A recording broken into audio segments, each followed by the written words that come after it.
400 they got, maybe 25.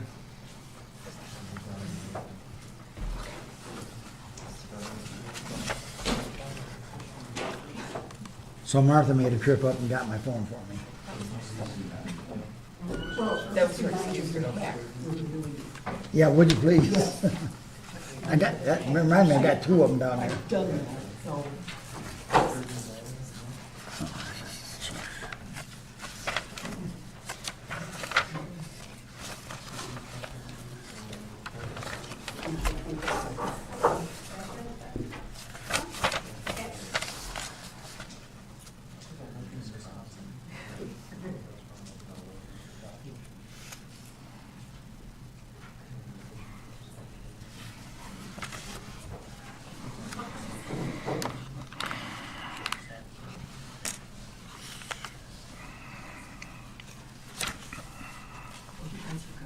We're a minute late. All right, I'm going to call the meeting to order. This will be the Bath Charter Township Board meeting for April 18th. Ms. Howe? Oh, here. Ms. Butler-Challenger here. Mr. Almarigi? Here. Mr. Jones-West? Here. Mr. Rosecrans? Present. Mr. Benzie and Mr. Volkowski will be absent tonight. We're going to have item 2, which is civil reflections along with the Pledge of Allegiance and a moment of silence. I pledge allegiance to the flag of the United States of America and to the republic for which it stands, one nation, under God, indivisible, with liberty and justice for all.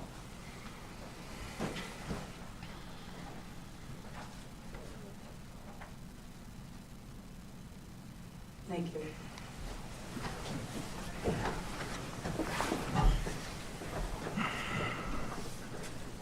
All right, item 3, which is the approval of the agenda. Are there any changes, additions, subtractions?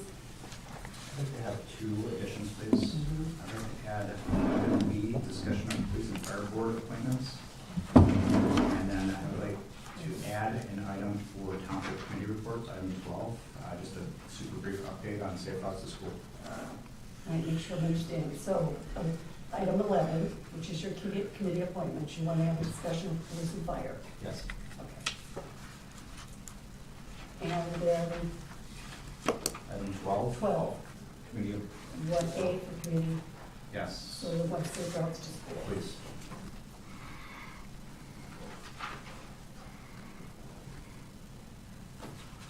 All right, is there anybody else? Move approval of the agenda with those 2 changes. Second. Roll call. Mr. Rosecrans? Yes. Mr. Jones-West? Yes. Mr. Almarigi? Yes. Ms. Howe? Yes. Ms. Butler-Challenger, yes. Item 4 is a disclosure of conflict of interest. Doesn't seem to be any. All right, first one, we have the public statement, number 1, which has to do with the agenda. Item 5, is there anybody who has anything they'd like to add? Doesn't appear to be. Now, what we're going to have is a presentation. Oh, with the state and coach- county. I'm sorry. State and county. Stacy? Oh, I'm sorry. No, I'll wait, I want to see this too. I thought you knew.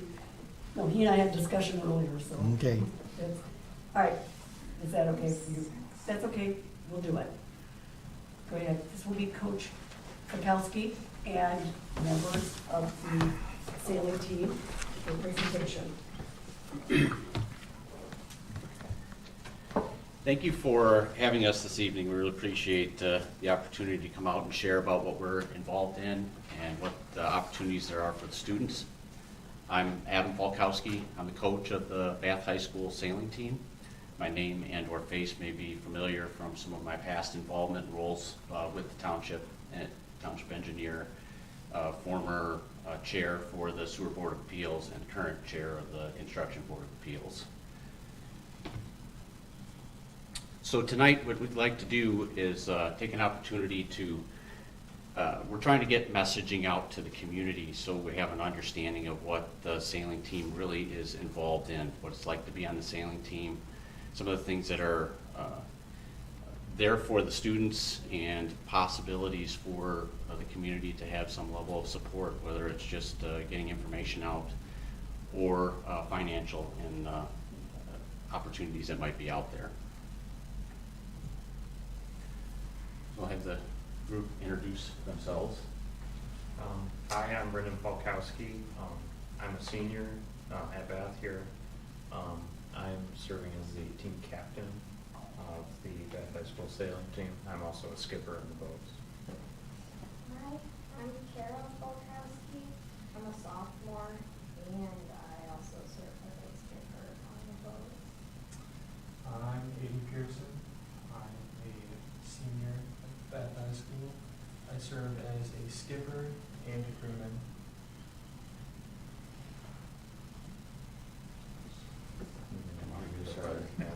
Oh, yeah, I'll go back to that, sorry. So we have two other members that are not here today. Emily Matko is a senior, she's been crewing for us, and Ethan Wicks has been crewing as well as a freshman. We've had interest from 4 other students that have been out to check things out, participate where they can, and start to gauge where that's at. So we've been doing part of our spring recruiting and getting other people engaged to help grow and be ready for the fall.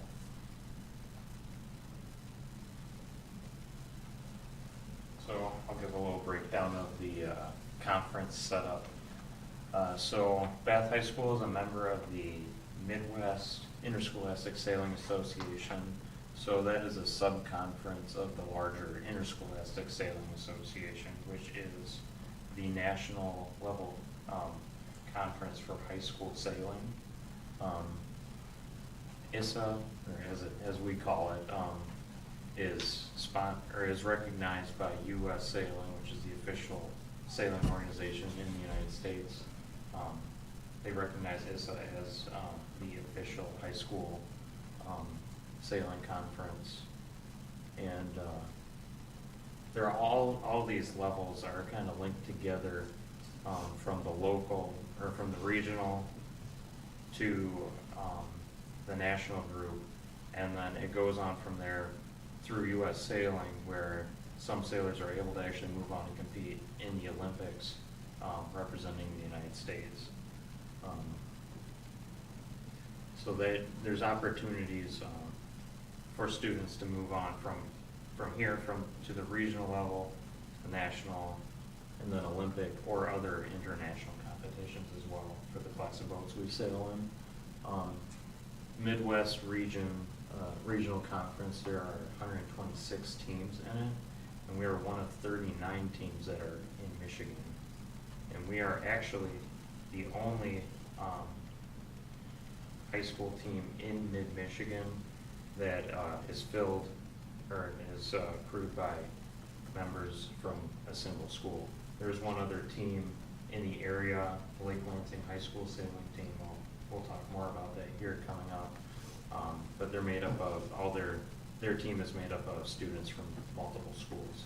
So we are the only school that currently has its own sailing team in Michigan.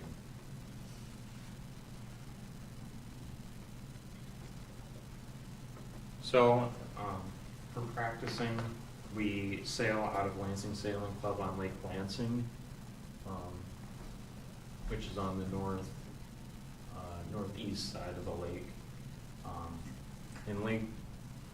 Lansing Sailing Club has partnered with Michigan State University's sailing team to work out an arrangement for us to be able to use MSU sailing team's boats.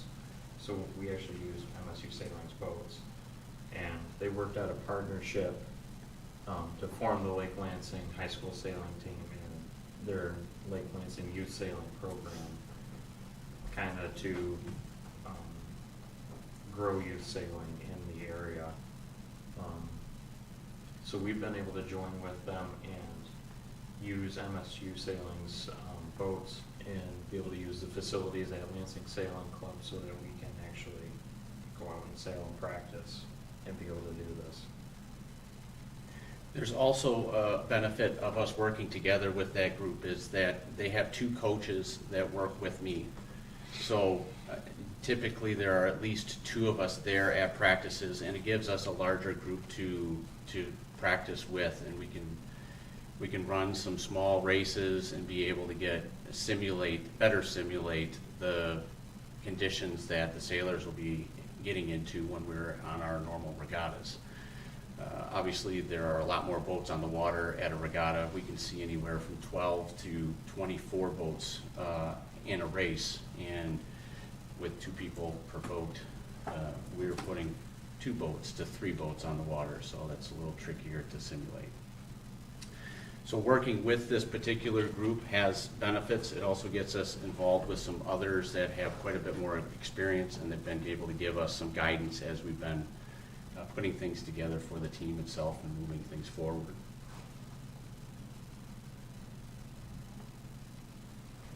This is our primary boat that we sail, the Club 420.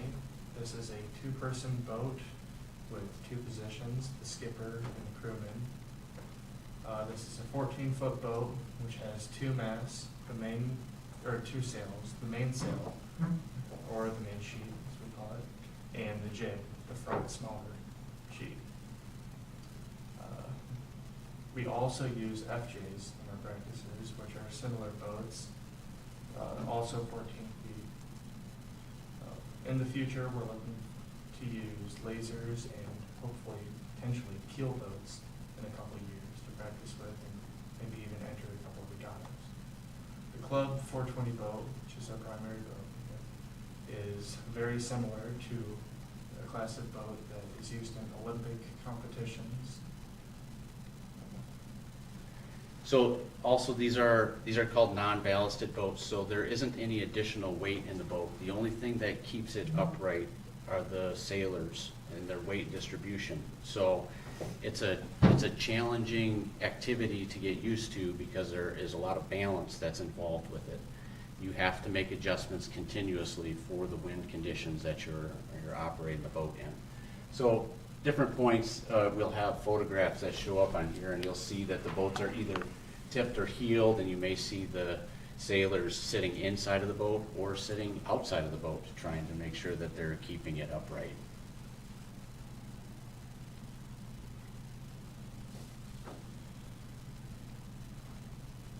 I was taking this one on. So with us working together with the Lake Lansing High School sailing team, we've been able to work on sharpening our own skills as sailors, as well as we've really formed a unique bond with some students from other schools in the area. Been able to make friends and stuff with kids from like East Lansing, Lansing Eastern, Williamston, and several of the other schools that are involved in the Lake Lansing program. And we've been able to, we've been working kind of as a team with them for, as we said, as we were talking about with practice and as well as preparing for competitions. And yeah, not much more to add. Yeah, there is a social benefit that ties to this, so getting more regional interaction and being able to learn what kids are engaged in some of the other schools as well.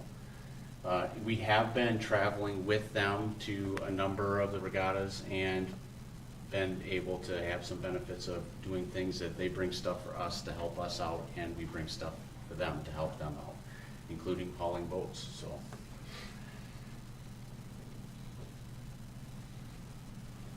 So, some of the places that, well, during the fall season, our regattas took place around the state, and our first one we did in the Holland area in Nakatawa Bay.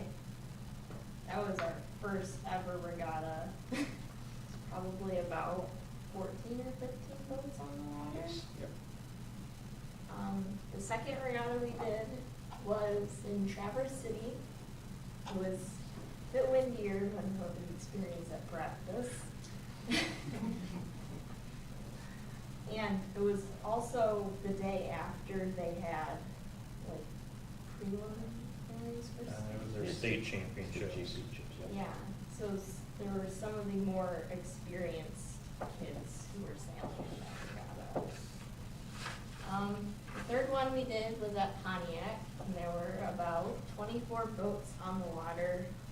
And we were switching in and out of boats on the water rather than coming up to a dock to switch out. So there were probably about 100 kids on the water throughout the whole day. 100 high school kids.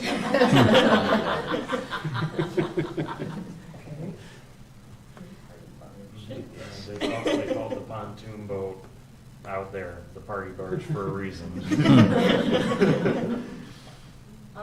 Then our fourth one was at-home regatta at Lake Lansing, and we competed against MSU's sailing team at that one.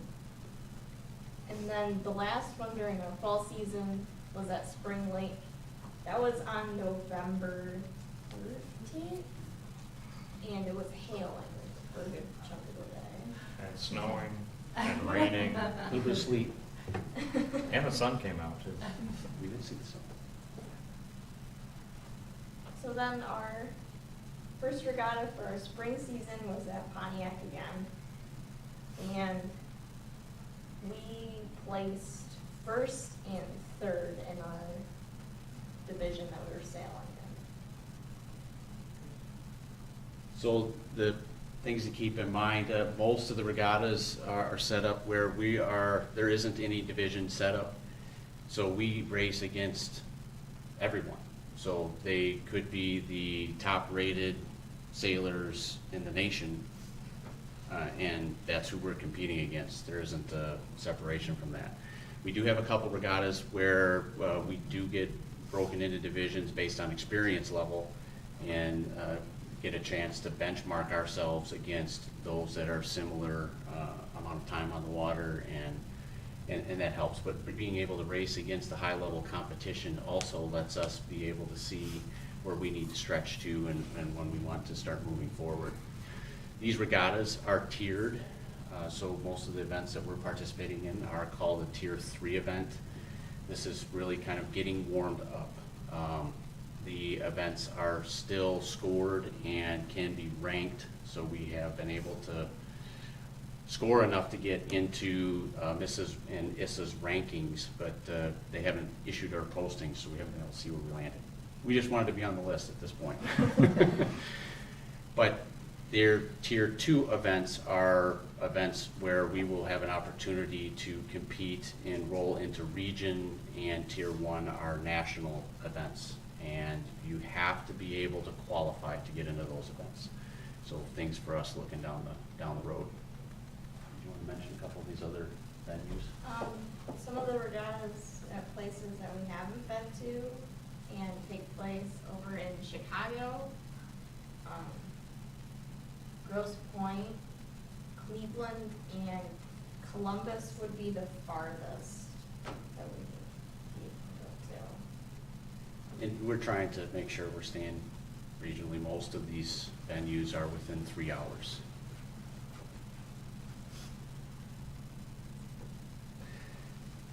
We are also doing fundraising. Every group needs to be able to put some dollars into the operations. For us, we have things that are available to us, which is helpful. We are very thankful that Michigan State sailing team is allowing us to utilize their boats. Their boats are tired, so they do need a little bit of help, and that's part of what we've been trying to work through. So over the course of this past season, we've been doing a lot of sail repair and maintenance on our own to upgrade the practice equipment to that. But we're also doing fundraising to be able to make some improvements to the boats, get running rigging back in order, and be able to make sure that these are operable because they are not inexpensive to go through and try to replace that. Someday, we'd love to have a couple of boats assigned to the group, whether we're able to do that fundraising with a combined effort with the Lake Lansing group or as Bath program. The boats run right now new around 10 grand a piece. So that's quite an effort to get to there, although we can find used ones typically in the $4,000 to $5,000 neighborhood. We are in good shape typically in the spring because MSU's sailing team is able to use MSU's boats. There are 2 sets of boats. The university has boats that they use for their training and operations, and then the team has their own boats. But in the fall, MSU runs classes for sailing, so the team competes with the classes, and they come back to their boats more frequently, so sometimes we are without. So we are able to use what we can get our hands on, and sometimes we have to do some switching out to be able to get some sailing time, but we're making do. We do want to make sure that at some point in the future we can offset that a little bit and be able to make sure we can keep as many kids on the water as we can. We have been doing some other seeking more corporate type of investment from the community as well. We've submitted to Meyer in their process. We partnered with Culver's this fall or spring, and we're looking to do that again this fall. And they did a portion of their sales for one of the evenings and donated that to the team, which was very helpful. And as we get closer to the fall event for that, we'll make sure to get notice out. But that's one of those things where the community can help back us and participate in that, engage, maybe get a meal, and see a few dollars come back to Bass Sailing. We do have a donation form on our sponsorship on our website, so should anyone know someone that might be considering or interested in that, that information is available.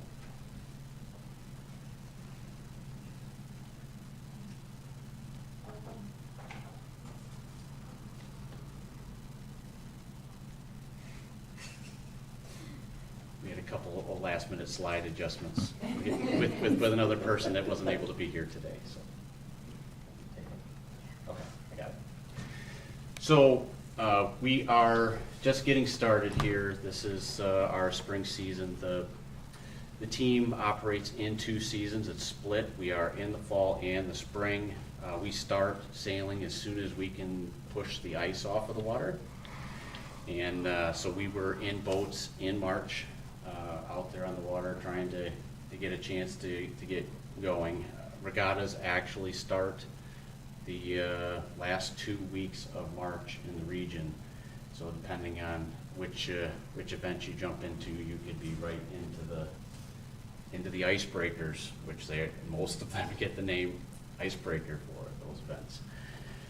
We have been working on recruiting, so a big part of what we're looking to do is get the message out about what the team is engaged in, and give people a chance to see some photographs and get a little better understanding of sailing and actually how exciting and exhilarating it can be.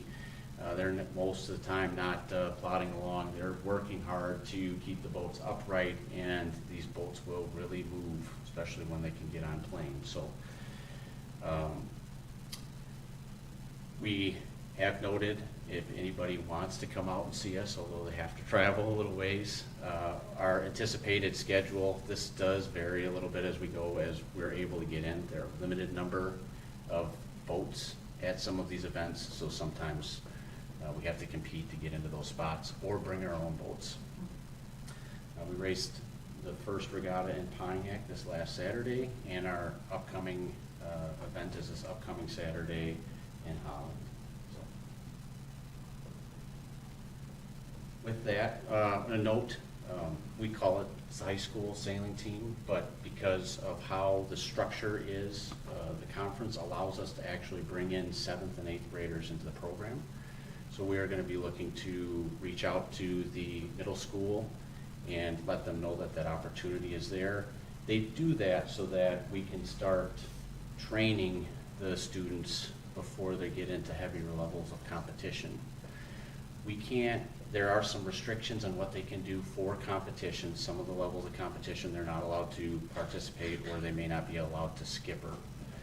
but they are allowed to get on the water, and they're all allowed to practice with us for sure. So that first step of teaching kids to sail, which is where we started, then teaching them to race, has to start sooner than later. So we'll be looking for 7th and 8th graders to join the team here shortly.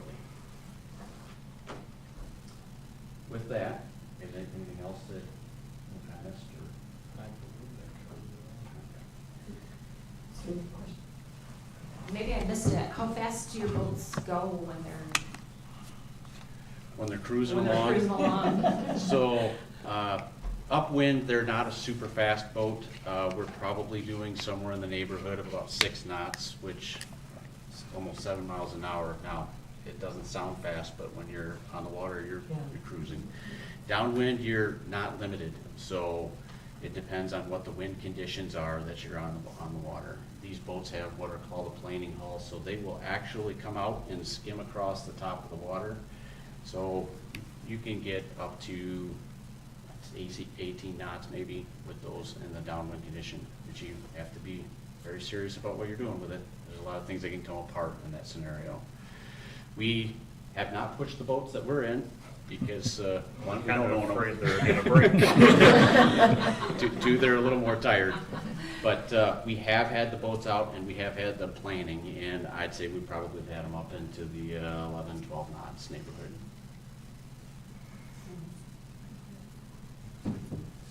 Any other questions? Thank you ever so much, Coach Volkowski. That's really, really wonderful. Really appreciate you guys for coming. Thank you for having us. Thank you. Yes, thank you. Good luck. Yes. I have the contact information up here. If you want, I can also supply that information. I can send a copy of this presentation too if you want to share that with anybody else, so make sure to send that on. Whoever That would be wants great. to That is a good point. do. Yeah, that's a great point. Will you do that? Yes, we All right. will. We'll send that along. Anything, like a anybody deal. has any questions, concerns after this meeting as well, feel free to contact us. Thank you. Thank you again. I love that picture. All right. Now, this would be our item 6. And this really wasn't a problem, because I really enjoyed I know. it, except my wife starts texting me, I'm at the grocery store, I forgot the list, can you take a picture? No. Rambling off what's in my head, maybe. Okay, so that was a really nice presentation. Now for the bad news. You know, we've been talking about possibility of building a jail, or as they want to call it, a public safety facility, because of the current facility is 30-plus years old. It does not have adequate space needs in terms of housing female prisoners or diversions for mental health, or even a secure way of bringing a lot of multiple prisoners in, because it's only got one sally port rather than 2 bays. But so we've been going through that process. We finally got a full study back, which also included an estimate for, we had that vision which we showed you what it looked like, where they were going to place it on the property, and we've got a little more of a diagram of what the actual architecture is going to look like. And with that architecture, they were able to give us a cost estimate. We went into this thinking it was going to cost about $30 million, which is stiff, but we could handle that. 70. First thing they said was, well, when Russia invaded Ukraine, steel price went up 10%. I went, whoa, wait a minute. Are you telling me that if Russia invades other countries, the cost of my building is going to go up? That's crazy. We buy our steel mostly from Pennsylvania, so that's kind of nuts. But so I don't know what we're going to do. Yeah, we're kind of at a pause right now. Some people may say, well, it's only going to get more expensive if inflation's going to be around for a few more years, and other people are going to say, well, I don't really want to spend $70 million on the most unproductive citizens in my county. So we're kind of in a pause here, trying to figure out where to go forward. If we had to press forward, we thought that it was a reasonable plan to press forward with building a facility now, because the current facility, I don't know how many years it's got left. Maybe we can put it off for another 7 years or so. I don't know. If they chose to go forward and build it, we might be able to scrape $10 million off the cost with existing money we've set aside. That would require going to the voters for $60 million for a millage, which would be roughly 1.25 mills over 20 years. That's probably what they would look at proposing if this current plan was not altered and was going to go press forward. So definitely going to be more discussion about that because, the community, other than, your commissioners like me briefing you guys at these boards, most of the community's not paying attention because this is just a proposal. We haven't really, ironed it out and said, hey, we're going to move forward yet. So definitely going to be a lot of time for public input on that. So, yeah, go ahead. Right in the middle of what you wanted to say. No, I don't have any more to say. I'm just spinning right now. I don't know what to do. When you call it unproductive, you're talking this would house mental health? No, Okay. it would, because most of those people we try to divert. Now, this is really going to house the people we still have to house, there's. So it's just going to be a jail? Yeah. Okay. Okay. No fence, no protection? Haven't talked about the fence yet. I don't know how I don't know if the neighbors would like a fence for their own security or not like a fence for the unsightliness, but Well, that's- fence is probably in the realm of possibility to go around it, yeah. No, really, just we're in sticker shock from the price tag. It's like, wait a minute, you're coming in more than double what we thought this was going to be when we started? The size is bigger? A little bit than the current facility. It's going to hold probably a little more than the current facility. I think they're talking about, we'll have the ability to isolate in terms of, quarantining and, do analysis of people as they come in, mental health analysis. So, aside from the locked areas or the communal areas, there's going to be a lot more individual cells that they can put people in. So I think there's a maximum of maybe 240, which is fine. Based on our population growth and based on the trend in corrections of not incarcerating, it would be fine in terms of that. Yeah, if we scale it back down, my worry is 10, 15 years from now we could find ourselves busting at the seams just to save 10 or 20 million at the front end, and then we'll have to do an addition at the back end and decide, well, is the addition going to cost more 15 years from now than biting the bullet on the upfront cost. But definitely there needs to be a larger conversation about this. Because like I said, this is more of an exercise in analysis and projection. Now that we have real dollar figures, now we got to start thinking about it a little more tough. Oh, also speaking about money, hey, while we're at it, it's that time of year that the county millage is expiring after our 4 years, and the Headley rollback is kicking in.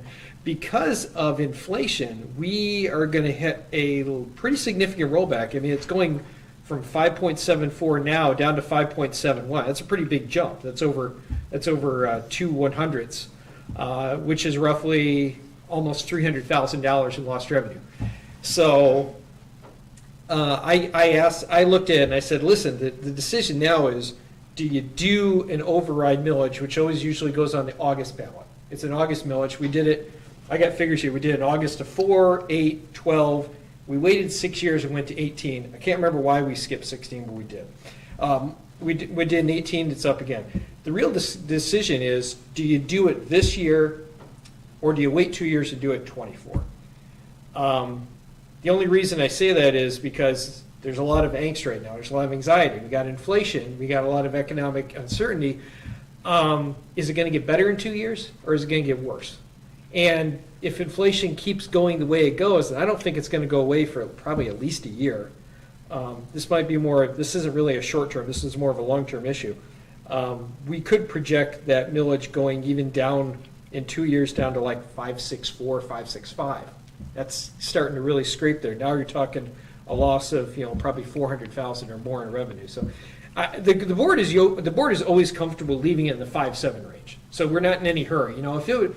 If we hadn't had this inflationary hit and maybe we were sitting at 5.74, 5.73, maybe we would wait 2 more years. So we're in no hurry. I mean, the 5.7s is fine. It's close enough to our full 5.8.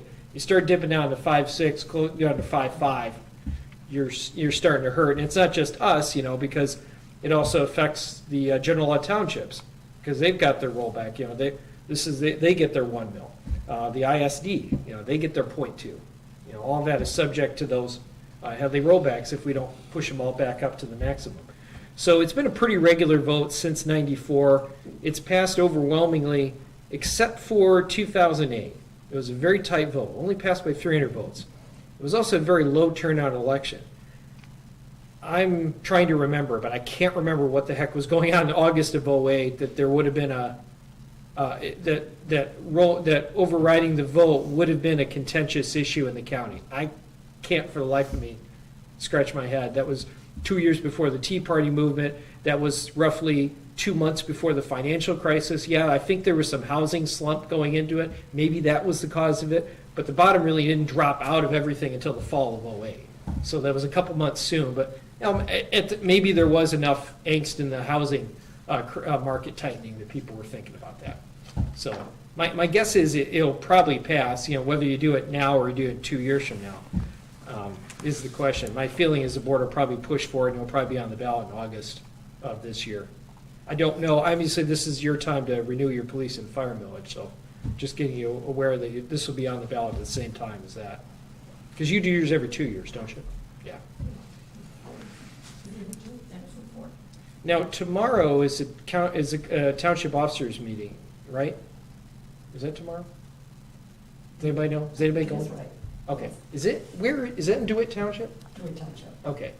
I just found that out.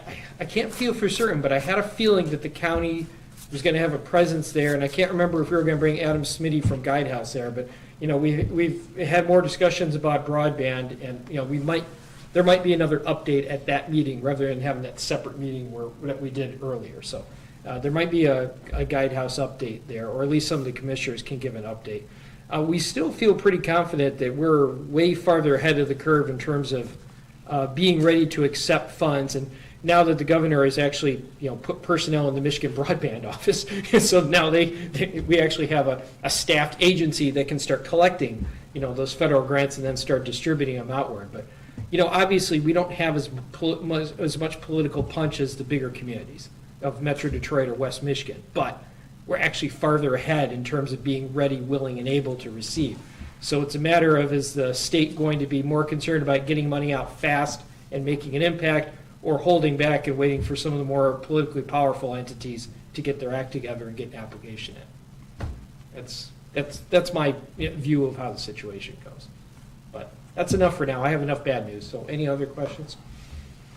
Do you have any questions? Obviously not. Okay. Hopefully she hasn't checked out yet. I I'll was go just get gonna that say, checked what's your out. list? All right, before we do the consent agenda, I have a question for you. If I have a question on the consent agenda, something wasn't there, do I project that now, or do I project it after the fact? I would say no. Brian, here? Are you trying to pull something from the consent agenda? No, I was gonna ask why something wasn't on it. Oh, then I would think you could ask that whenever you want. I asked that before, that's what I wanted to make sure I was on the right page. My question that I had before we do the consent agenda, we have the police department annual report. Why didn't we have the fire department's annual report? I don't know. There's not a deadline for them, so. We haven't received one from them yet, Oh, I have one. from the fire department. Yeah. Here. Their 21st annual report. Hasn't been We given. haven't been You haven't provided got with it? it. Okay. No. You want mine? We can get it from, Well, that's what I I'll ask thought. my, Why do I have one? You have one. Because that was one of my questions. We had that, but I didn't know. if we don't have it, it can't get in there. Fire was. Good point. So that's the answer. You don't have one. We didn't Okay. have one. All right, we'll do the consent agenda. That answered my question. Yes. You don't have one? He either? asked for an electronic. How do I have you a have paper. one? He wanted electronic. Oh, They no. provided paper We copies usually- at the police and fire board meeting. And Yeah. so, We usually house them on the internet, the website too, so, yes. Okay. After I received them, I Because I was gonna say, I have one, why would you? Okay. All right, no, that answered my question. Consent agenda? Move approval of the consent agenda as presented. Second. Mr. Bliss? Yes. Mr. Almarigi? Yeah. Ms. Howe? Yes. Ms. Butler Challenger, yes. Mr. Rosecrans? Yes. Thank you.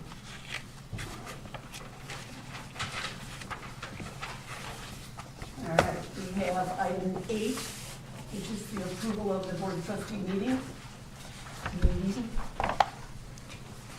I'll make a motion to approve the minutes of the regular Board of Trustee meeting of April 4th, 2022 as presented. Second? Mr. Almarigi? Yes. Ms. Howe? Yes. Ms. Butler Challenger, yes. Mr. Rosecrans? Yes. Mr. Bliss? Yes. Thank you.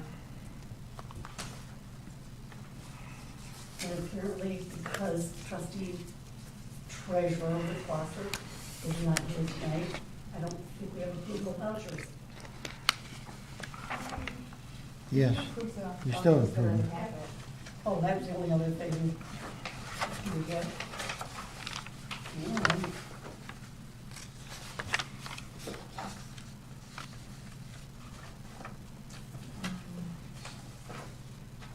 Vouchers are usually Is that all?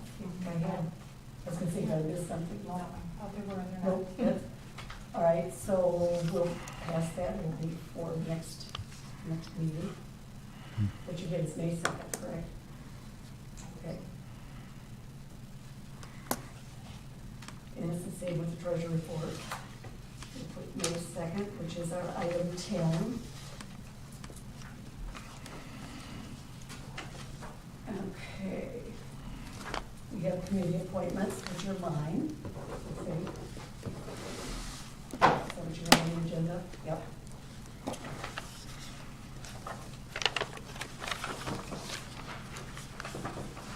Okay. What I have is for the newly committed, or the new formed committee for 3 years. And I have, what I received was, and this is just for your information, Dwight Washington did commit and did put his application on, came at the last minute, so that is included in the packet. I did talk with Les Hayden, and his application will be coming. So he's very interested and still wants to be involved. The rest of it, you have applications, so that would be Carolyn Ford, Dwight Washington, Leslie Hayden, and then you had Adam Montre, Kathy Wood, and Mark S. Simtak? Zimzak. You got it, Zimzak. So those are our 6 members for this committee. So that's what you need to vote on. Is there any questions?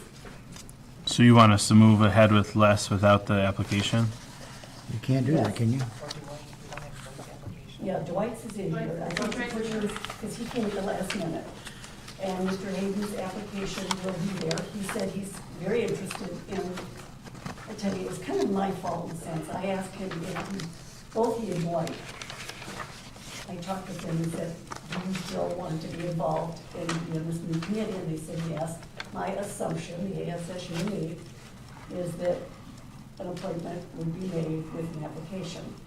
I talked to Dwight the day that he brought his in, and I hadn't talked to Mr. Hayden until today. I knew his was coming, and because he already said he's interested. He did not know and was not aware that he needed to apply again for this particular one, even though this is a new committee. So that's why.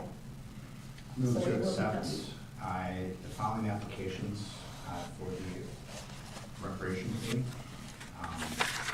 Now, do we want to stagger these terms? We do have them staggered. They are staggered So maybe we should just do these individually? entirely. Well, again, Mr. Hayden doesn't have an official printed one What- in here. However, I do have to tell you that Mr. Washington, who is one of our commissioners, has not had his signature approved. So I don't know if that disqualifies him or not.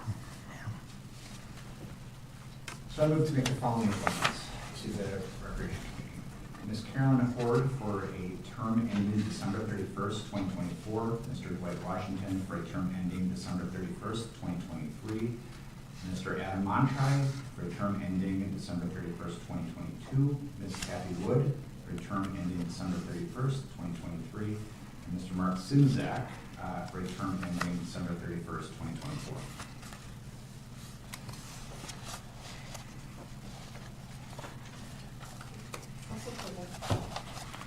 Even though Dwight doesn't have his signature confirmed. I know where he lives. I see it. So why, so that's. Yeah, but you're still, it has to still be confirmed. And I will amend my motion. Okay. I, Mr. Washington's appointment is pending the verification of his signature.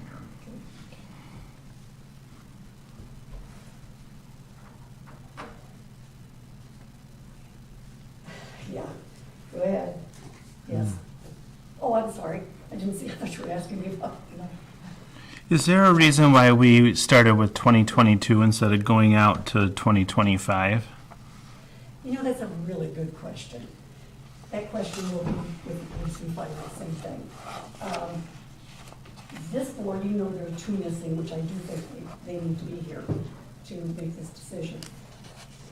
It has strangely been, if you are appointed in November of 19, for example, 19 is 1 year.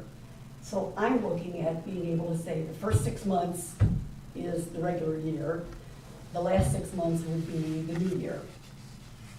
So your answer of why it's starting at 22 is, one, you're staggering, which is what needs to be done. And yes, Mr. Hayden would have to be appointed again because his will be out on 2022. So he, for this new committee, he would have to have his appointment done again. The same with Adam. They'd have to be done again in order to stagger the way that you wanted to have them done. I have a So I don't know if that answers. secondary answer. So at least for those committees established by statute when they're first formed, there is an appointment that's like a 1 year appointment, even though it's Some typically a planning 3 year. commission does that, yes. Yes, So I'm assuming that we modeled after that design. Yes. Well, if we modeled after that sign, why is it the year that they're, oh, never mind. That's the answer. Okay. So you're going to amend your amendment to exclude Dwight Washington and No. Leslie Hayden. I But that's, I'm sorry. am happy to, I have to see his application in terms of. Right? You said pending verification of the signature. Yes. Yes, that's what he said. Yeah. Provisional Oh, so approval you're, until so, it's- so you're, but he's not on the committee then? I'm making the recommendation, or I'm moving that we appoint him pending the verification of his signature. Or wouldn't you appoint Mr. Hayden pending his application? I haven't seen the application, some of the other applications, so maybe Right. information that's, Not submitted, even though he was on one of the committees. He already has been approved, so. I don't know the person, so if someone else wants to make that appointment, You know, I'm just questioning, I guess I'm looking at that thinking if Dwight doesn't have his signature and Hayden doesn't have, Dwight is our county commissioner. He's a long-term resident. Many of us interact with him all the time. I highly doubt he forged a signature or someone I'm not else. saying In he fact, I forged had it. dinner with him late last week, and he told me about submitting his application. So I'm pretty confident that it's him. and Mr. Hayden, you're not. I have to Is that submit an anybody else? application. I don't know. He was, he already is on the committee, the Park and Recreation Committee. My personal threshold is, Okay, I'm okay no, with I'm just trying verifying to the signature of understand. someone I know versus not having an application. Okay, nope, that works for me. I think it'll work for Mr. Hayden. So, the amendment then would be in verification or in, now, you want to repeat it or do I? You want to, just so we all understand. I move to accept the following appointments. make the following appointments for Ms. Carolyn Horde for a term ending December 31st, 2024. Mr. Adam Montry for a term ending December 31st, 2022. Ms. Kathy Wood for a term ending December 31st, 2023. Mr. Mark Simzak for a term ending December 31st, 2024. And Mr. Dwight Washington for a term ending December 31st, 2022. 23, thank you. Pending, and for this last one, pending the verification of his signature by our lovely clerk. Got it? I'll support it. All right. Second, which is the support. Yeah. Ms. Howe? I'm gonna say no. Ms. Butler Challenger, yes. Mr. Rosecrans? Yes. Mr. Felix Bliss? Yes. Mr. Almarigi? Yes. Thank you.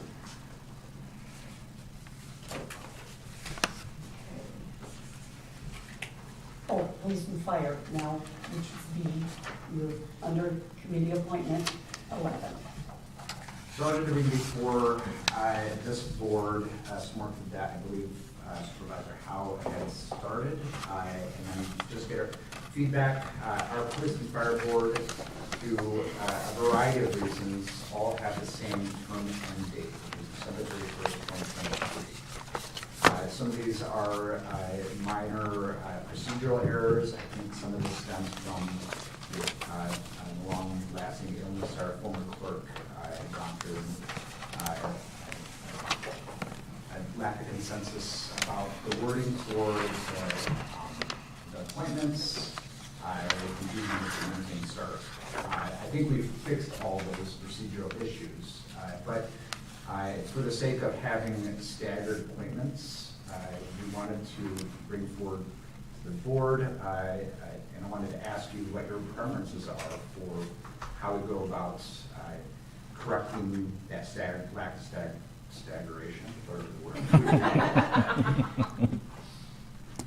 So two things, I think the supervisor and I don't see eye to eye on this. So we do not. So the question is, do we as a board, so we asked the police and fire board to self-identify what term end dates that they would like to have. So we asked for two individuals to have term end dates remain 2023, two for a term end date 2024, and two 2025. So the question is, do we want them to go through a formal application process of submitting an application for us to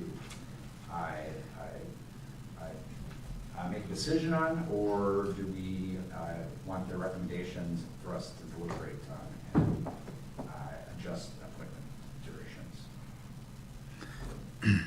Please. We have this discussion going. And this includes what we're doing here. Whether or not our appointments are 3 years or 4 years. Now, former Superintendent Jack Phillips had them for 3 years, which would make them 2022. It's still not staggered, so understand that needs to be done. But if you're going to have 3 years, which is what he appointed them for, you're going to run into some same snag that you do for 2023. So the determination has to be made whether it's a 3-year or a 4-year appointment. For some reason, I think it was assumed that it was a 4-year appointment as opposed to a 3-year appointment.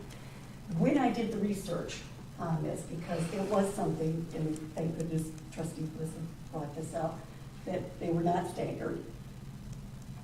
The staggering that took place, and this is why I asked, some took place in January of 2019, which means all of 19, all of 20, all of 21, okay? So there's a lot of confusion with where they're at and what's happening. So Trustee Almarigi is absolutely correct. There is a confusion that needs to be fixed. But I'm not liking exactly the fix that he has. What I'm thinking is that because we don't know if it's 3 years or 4 years, we have a serious issue as to starting at 23 and adding 4 years to these, or starting at 22 and adding 4 years, or do you add 3 years?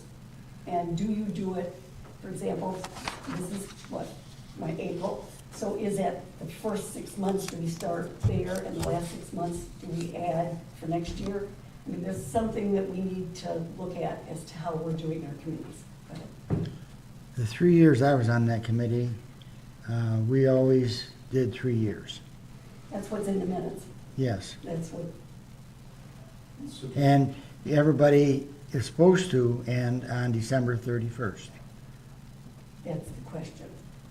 So if they're appointed in November, They get 1 month. do they get that year as being one full Yeah. year? See, that's the question. So if someone. That's what it's always been. Well, whether it's always been that way or not, I'm not sure. It was good enough then. It's good enough now. Yeah, I'm not sure, well, that makes it very little confusing. So No, I if they don't have do it to. in January, they have a full year Yes. of volunteering. If they do it in November, they only have a month. Yeah. Or To 2 to years. finish out that term, and then they To finish start it. putting them back on another term. Okay, so that's how you're looking at it. So you look at it like they're being appointed at the end of the year, then that's a term that they fill. Mhm. Okay. They finish another term. How many of these are up this year? Well, they're all up in 23. How many are on this year? None. None? No. Yeah, that's, Jason. well, that's not really, that's, November 20th, 2022, so it's right on the website. well, they say on the website, that doesn't necessarily, That- nothing that's personal. How it works if you're a trustee, you Yeah. end at the Yes. next election, unless you were reelected. Yeah, for a trustee, that's true. Yes, Yes. that's what I But- just said. Oh, I'm sorry, I wasn't. Yeah. Apparently I And was it's a jumping ahead of technical you. thing, yeah, all the full numbers end December 31st, 2023. But according that's to a the four- website. That's a four-year term.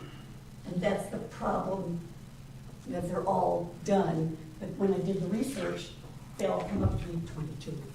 So I don't know. That's a 3-year. So that's the question. And I'm thinking that actually the other two need to be here to kind of plug into that. But, oh, yes. So I was part of this appointment process with former supervisor Jack Phillips. So as I may provide a little bit of background on some of this. So when I first came to the township in 2019, about a month after I came was when Jack decided to start doing appointments in December.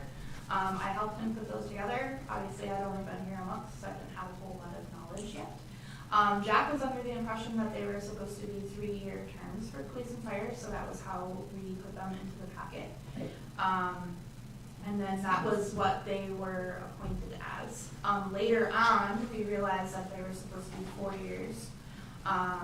I believe Jack had kind of spoken to the board individually that they had been done incorrectly, and Jack made the administrative decision for me to extend it by another year for it to be 4 years.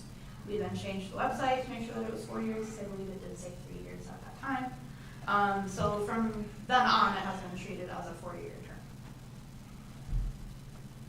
Administrative decision. Guys. So I can make administrative decitions? No. Thank you. We were making a correction based on something No, that but we I had say, done. I guess, and I'm tongue in cheek kind of thing, I shouldn't be, I'm sorry, I apologize for that. What I guess I'm saying is the board has never made an official decision, and the board makes decisions for what happens in the township. Administrative decisions are really nice up to a point, but the board has to follow through. Sure, And- and I can't speak to if you No. spoke to the other board members on letting them know that you But were they going to didn't do vote on that, it. or? There's nothing that I found, unless there's something that I haven't seen in the research, and that's very possible. So why wouldn't we treat this like any other appointment and have them, I mean, I don't understand, like, we just went through the process with the recreation committee through you person. You assigned them a term of 1, 2, 3. That's correct. Why wouldn't you have them apply and then if they all end at the end of this year instead of the end of 23, you're saying they end at the end of 22. Correct. For 3 then years. appoint them at the end of 2022 for 1, 2, For- and 3-year terms. That's, and that's absolutely correct. All right, so what I'm hearing is that we as a board would like them to reapply for their position so we can correct all these issues in one fell swoop. I don't feel strongly about them reapplying. They've already applied and we've already appointed them. So if we want to do the change at the board level, it seems like a lot of forcing them to go through paperwork that isn't Well, I'm necessary. just saying, if they don't want to be on there anymore. Right, I understood Jason had said that they had done don't wanna this. serve anymore. They had made a decision at the level of the board already. Before it comes here. Okay. And that's what I meant, sorry, for stuttering, but that's all I meant, is if they aren't interested, you wouldn't go through the process with them. Yeah, I don't want to, it's not indentured servitude. I don't want to force anybody to serve, but if we're making this one-time correction, that's not how I think we should do things all the time, because they would come up to every year. But nobody has the time to shuffle through paperwork just for the sense of doing that. We know who they are. They've already been appointed.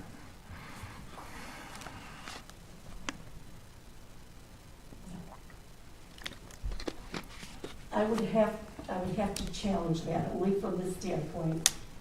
When I first came here in November of 2020, there was no file on the police department. 0. So I don't know, I have 2 copies that I got from minutes. One was from Mr. McAllister and the other was Mr. Jenkins. Are the 2 that I have. But those were done a long time ago. They weren't done within, if we're going to a 3-year. Is there a problem? No. Okay. I was asking a clarifying question. So while there isn't a physical file, Yes. all the applications and the appointments are embedded in the electronic meeting minutes and their agendas. Yes, they are, and that's why we're at this stage of whether it's 2 years or 3, or whether it's 3 years or 4 years, because of that, which has nothing to do with it. I personally have files. That's just how I do things, so that I know who's there and who isn't there, and what appointments have been made and what appointments, have not been made. So when I get an application and you turn an appointment down, I have that in my file. So I know that that individual wasn't elected or wasn't approved for that committee. There are a number of things in the minutes that don't, and thank goodness Brenda helped me do this, and she did. She helped with some of the research, and she went to the superintendent or staff to ask them, for some help with that also. So I'm gonna go back to a 3-year term and an application process. I understand where he asked our opinion, I was sharing my opinion. We may have a different Oh, no. opinion, and that's okay. absolutely- I think we should figure out some way to move forward, though. Yes, I would agree with that. And for me, moving forward means an application process, and you're looking at 3 years, because that's what you determined. That's what they historically have done. An administrative decision to change to a 4-year is changing the whole frontal. So I guess, do you want to wait for, because again, they're not up until the end of December, so it's not something that has to be done today. We've got 2 people who are here. Okay. So your motion that you've made, Purely discussion. okay. Is there any other questions then if we're discussing? It should be brought back next meeting. I would hope that would be. And then, because that kind of leaves them in a lurch. As an action item? Yes. And I would like to see us have the names on a piece of paper instead of on the internet so I can see them. Okay, And their dates that they're done. when they were, last date that they were appointed. That their time is up. Well, okay.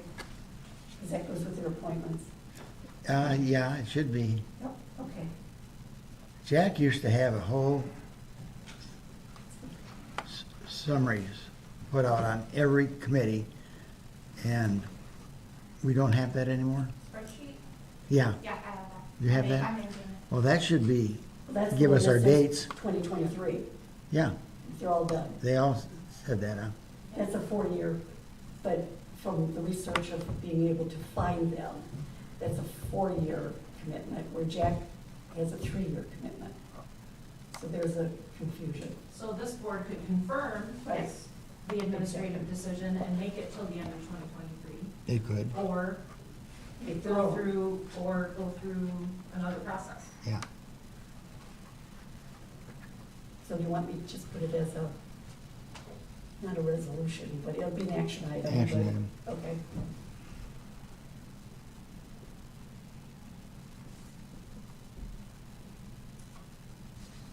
Okay. It's item 12, which is the Township Committee reports. We're going to have safe schools. So as a reminder, we've applied for 2 grants through the Safe Routes to School program.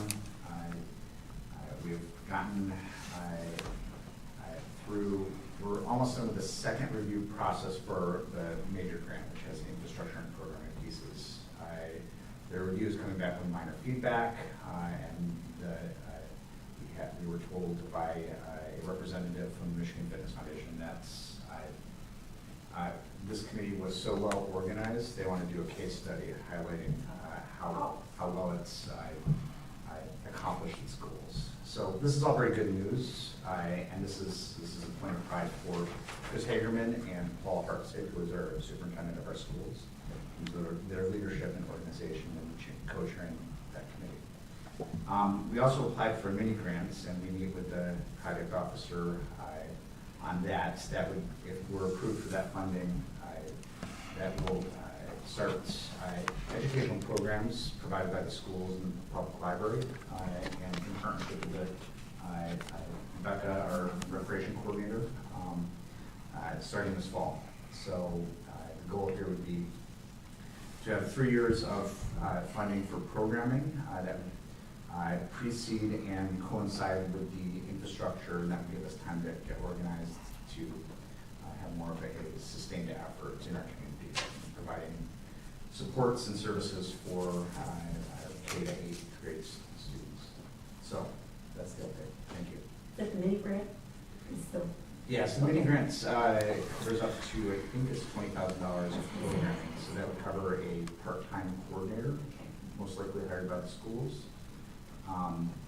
to keep us organized, keep a committee going for continued work. The fact that this committee that Michigan Fitness Foundation wants to highlight it and do a case study means that we're building a solid relationship with the Michigan Fitness Foundation, which means that as long as we don't screw up the implementation of that grant, we should be have goodwill for applying for other grants that would support nutrition programs and other physical health and safety efforts. so this goes beyond safe routes in school? The relationship Okay, with yes. the Michigan Fitness Foundation would potentially go beyond Safe Routes to School. So for the major grants, there's a 3-part review. There's an initial review, which we passed with flying colors. There's a technical review, which is mostly focused on the infrastructure pieces. And as long as we address that, things like, did we adjust our timeline for endangered bats? Because we might have to take down a tree to build a new sidewalk. Is the 5-foot sidewalk through Cousins Park wide enough and friendly enough for multiple use, and those sorts of things. The final review is, I think, technical negotiations between MDOT and the County Road Commission. Oh, and I also want to, not only was Chris Hagerman and Paul Hartstick instrumental, Mark Trotter from the Road Commission has been a phenomenal partner. Yeah. So I cannot sing his praises enough. Amen. Yes, good to have. Any questions on the update? All right, 13, we have unfinished business. Looks like items for introduction, there isn't any. And our items for action B. There's a resolution to adopt the police and fire village renewal. Yes. So at your last meeting, you indicated that you were looking for an action item to come before you in terms of the renewal and possible recommendation of an additional millage, an increase. So before you, I have the resolution that is for the renewal, and that's based off language and a template that we've used in the past to put this on the ballot. If there is movement tonight to have an increase also placed on the ballot, I would draft that in similar terms. Some of the language would change because it would be new. And then I would work with legal counsel.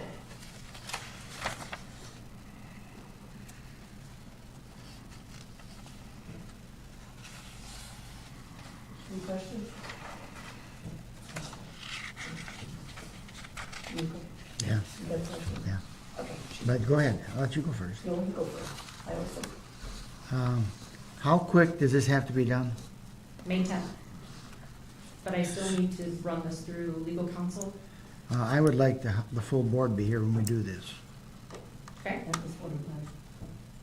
And I think that we'll, from the 2nd to the 10th, give you enough time to get everything sent I'll through. make it enough time. Okay. I really think that Steve and Joe should be here, Okay. Thank you. 'cause that along was- with the rest of us. Yeah. My other question had to do, and Adam brought it up, Commissioner did, with regards to the rollback. We talked about Headley. This apparently, according to this language, is going to, do you bypass that, or do we still fall within the Headley rollback? Fall within it, and that's why in the language you see it listed as 2 point, Yes. Well, you had it. 2.9748 and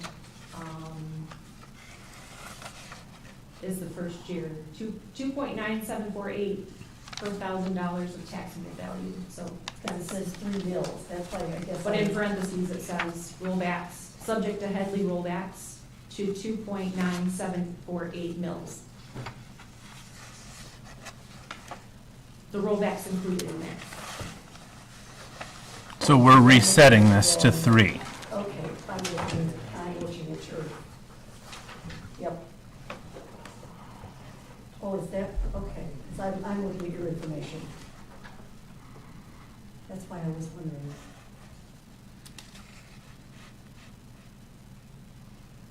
Any required rollback to support police protection.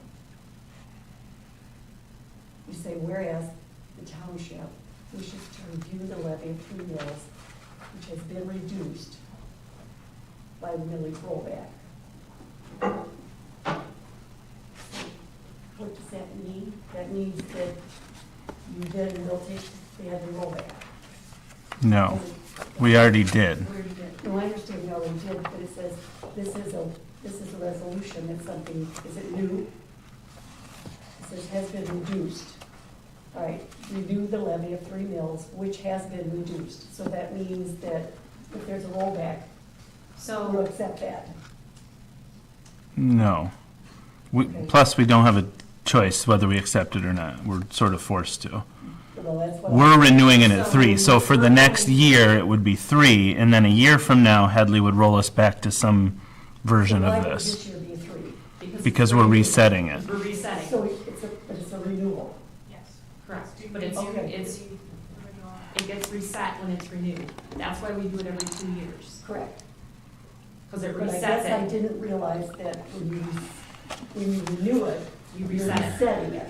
Mhm. So there is no Headley rollback in all the years that we've done this. Yes. It's always been 3 mills. Then the rollback kicks in the second year. Yes. Okay, does that sound right? Mm-hmm. Okay.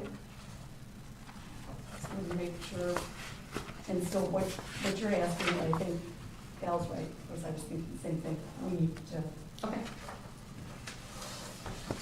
leave it on that. Let me add something. Sure. So, I dug into some data. I found the 2020 Michigan ad valorem property tax levy report to kind of wrap my head around where we are as a community, as a township in terms of our tax rates, both what we obtain as a township and what our total tax rate is for residents in that township. And what I found was rather interesting. One of the things I did, and this was based on treasurer's comments, I picked out 30 townships that were in the range of our total taxable value. And so this goes everywhere from, and it shows 30 because I meant 15 communities higher than Bath townships and 15 communities lower in terms of rank order of tax rates. And this is total taxable value, or I'm sorry, total taxable value for those townships. I didn't control for a lot of other things in terms of charter townships, population density, stuff like that. And I removed one community. It was Kalamazoo Township in Kalamazoo. I think because they were almost to city level in taxes. And so here's what I found. Among the 30 communities, for the local township tax rates, we are the second highest of 7.29. Benton Township was 9.88, but all 28 other communities were lower than us, including DeWitt, which is, their township tax rate is 6.46. Now again, this is 2020 data. I don't have 2022 data, so I can't really say much about that.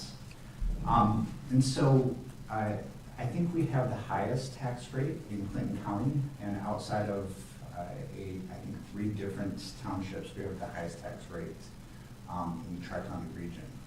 And Can so- you clarify which, you're giving numbers that are more than our standard millage, so what are you talking about? So Bath Township per 2020, this is the township tax rate, which I think it includes both the township as well as the public safety. Okay, thank you. The combination is 7.29.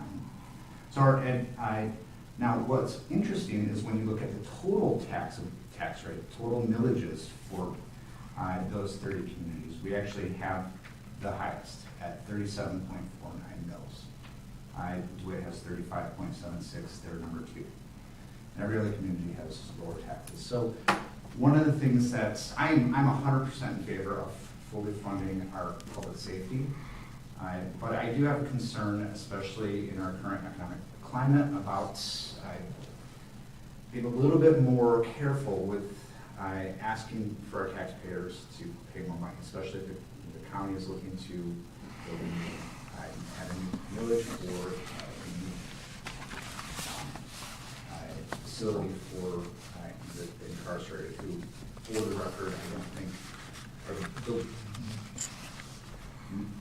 least useful people in our community. I think it's far more complicated, and if irritated, I need to know Ben that he said that in our public meeting. So I just wanted to lay this on the table, as these are some of my concerns as someone entrusted with making decisions on behalf of the members of our community. And so I look forward to future conversations about this. Will you share the data with us? Yeah. Thank you. Yeah, and if you have ideas on how to improve it or other factors, I'd love to learn about that. It was a huge learning experience to set the data side by side. You said you didn't control for other factors, but I'm assuming having a police and fire department were factored in. No. No. Oh, Like I said, there's lots of other factors. I was simply looking at what the tax burden on our community is relative to communities that are of size. And so again, if there are other data sources to put into that data, I'd love to help us make a data-driven decision regarding this. Obviously, that would be my suggestion, right? Because ultimately, it's the service they're getting for that tax, but I'd love to see it, thank you. Thank you. Is there any other questions? All right. Unfinished business, we've done that. Resolution, we've done that. Now we have a resolution for the support for the Southern Clinton County Municipal Utilities Authority. That must be one.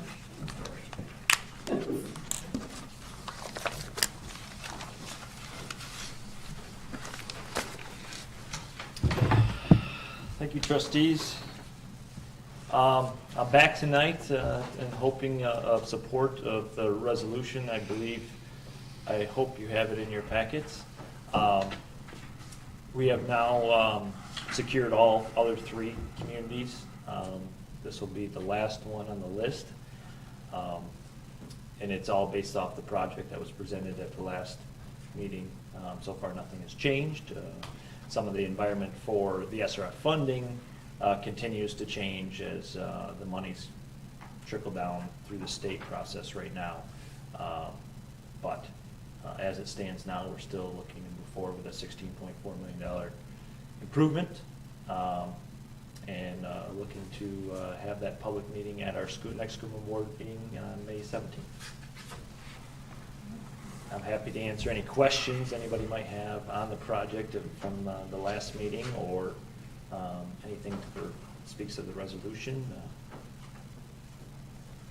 Questions, comments, concerns? Any questions? Anything? All right, we're going to have to take a vote on the resolution, but if I'm understanding it, I'll make the motion. Or anybody else can make it. You've made enough motions. You're done for the evening. Anybody on this end would like to make a motion? I can make the resolution to support final project plans for SCUMA, Southern Clinton County Municipal Utilities Authority plant improvement, and submitting the SRF funding. I'll second that. Mr. Rosecrans? Yes. Mr. Jones Bliss? Yes. Mr. Almarigi? Yes. Ms. Howell? Yes. Ms. Butler Challenger, yes. Thank you all for your support. Appreciate it. Thank you. We will conclude, Brenda and I will finish up the resolution tomorrow and send it over to you. Great. Thank you, folks. Really appreciate it. Thank you. Thank you for the time. All right, under items for action, we have the virtual public comment.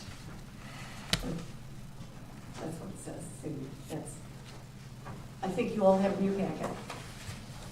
What I wrote dealing with what the issue was that was in front of you last month.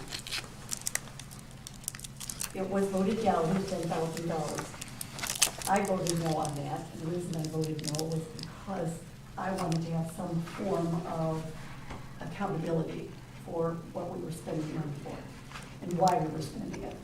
And of course, I go on to explain in my piece that I wrote with regards to the community and being able to access what we do and being able to have input with it. What I did find, and this is something I took staff's list that she had, Gail had it, for all of the items that she listed that she needed. I took those and went to the computer and found each and every one of them. What I did find was, because one of the questions had to do with shipping. We weren't sure, that's why it was $10,000, because we weren't sure of the shipping, and we weren't sure of what it would cost to have our IT people that we contract with to install. Is that correct? Okay, I want to make sure I got it right. So in that process of finding it, I found that there was free shipping for a number of these items, and a number that weren't. I don't know if they were local. I don't know that we looked locally for these. There was a couple $100 less, which Trustee Almarigi had mentioned that he too had also done some checking, found that there were very good numbers that we were getting. But because we didn't know the shipping and because we didn't know what it would cost the IT, that was one reason why. I thought that was a lot of money for us to be able to spend. So I'm asking for $8,000 instead of 10. So I'm putting in the form of a request that we accept $8,000 plus these, now, please, because I knew you would. And that would be my request. Now, discussion, please. Yeah, I just have a couple of questions. Sure. Where did you, look to get these prices? Which companies? I took what you had listed Yes. for, and plugged it into the computer, and it popped up with all kinds of different places that you could get. The majority of them were absolutely free shipping. Yes, I understand that. Okay. I'm asking which So, companies you found these There's no prices particular from. company on any of them. Okay, so Okay. I'm just trying to understand. No, I So did you just Google what these What these equipment, items that what you're these asking items for. were, Yes. and then just found the first cost that you saw? I'm just trying to understand. No, what I did was, I put, and that's correct, I put in exactly what you had to see if that equipment, for example, the camera, the microphone, the amplifier, whatever it was that you were asking for. I plugged that in, and the companies responded back as to where it was at. So there is no one particular company. The one that, whatever you go to, whatever that Right, so, item is, I don't understand why we could have free shipping just to get that item, but we can't have free shipping with a particular company. yes, I understand that. No. My only concern with where you're Yes. getting these prices is they may not necessarily be a reputable company. The company that I got these prices from is a professional video and audio company that I have used in the past. I also specified during the last meeting that my prices could vary depending on different companies, and I also said that it could vary up to roughly $200, which it looks like I was pretty spot on with $277. Word, that's absolutely correct. So I have a reputable company here that I've provided So your cost estimates to all of you. Actually, they're not even estimates, actually, it's the actual cost that it would Right. be for us to order them from a reputable company that I know is going to have quality equipment, that I know is going to get here in a quality manner, and it's going to work the way that it's supposed to. My only question is I don't know where this is coming from, and I don't know if I'm going to have that same experience with whatever these companies are that you got these costs from. Okay. When you say a reputable company, then you do know what the shipping is. No, I don't. Okay. Until I And that's not- put in the entire order, I don't know what the shipping is going to Okay. cost. For these items that I have, for example, the amplifier, for the camera, for the mixer, whatever it is, those are free shipping. And these are companies that, the internet is not always a correct way to go, but that definitely you were spot on when it came to prices, because my prices were very much the same as your prices. So there was no argument there, no discussion was there. The discussion had to be with the fact that these companies, whether you don't think they're reputable. I don't know I what don't companies know. they are. Okay. That's my issue with this. All right, would it be to your liking to have to go, see, you'd have to go to 3 different companies, 4 different companies probably. You can get your television set anywhere locally, so there is no shipping. So if you approve this money, staff would be doing the project. So I you would wouldn't still- necessarily be going to Google and. I would still be purchasing She'd from still be where I feel I purchasing should be purchasing per for this amount of company. money. No, I understand that. And in my opinion, and this may not be the board's opinion, but I would rather pay shipping for a company that I know is reputable and that I'm going to get a quality product than a company that I don't know that I'm going to receive that. So either way, I think you're gonna get within $300, possibly paying shipping. With free shipping. No. No, See, because that's the staff would question. undertake the project. We would execute the project. Correct. Okay, how do I put this? There are things that I have to do to undertake that staff has already done that I know nothing about. So I'm not sure that argument really holds well. You're not gonna What- implement the project, what is I- what I'm saying. You're not gonna go online and order the equipment. If there's a problem with it, then dealing with the company, would you be more comfortable if I had a company name? Well, here's my other Okay. argument, I guess, if you could say. You're approving for me to spend this amount of money. You're not approving where I buy it from. We're approving for you. As long as I to spend purchase under $8,000, I mean, I could still very well buy my equipment from this company that I Sure. have been talking about, and if IT is still under that amount and shipping is still under that amount, I'm still under $8,000. Okay, and what's the question? I'm not That is my question. I guess I'm just confused by Sure. the new pricing with no No, there's no company, prices. so I'm Your not prices are right on. the Right, I'm just shipping not understanding what the recommendation is with the new pricing if there's no company that has been provided. You're giving me new prices, but you're not Yes. saying I would like you to look at this company for those That's prices. what I said. Do you want me to do that? Because I can certainly do that. We'll hold that off. I just want to point out, we're discussing something that is equivalent to 9/100ths of 1% of our income, anticipated income for the township. We hire a professional communications coordinator, now deputy superintendents, 8,000, 10,000. I could care less about shipping.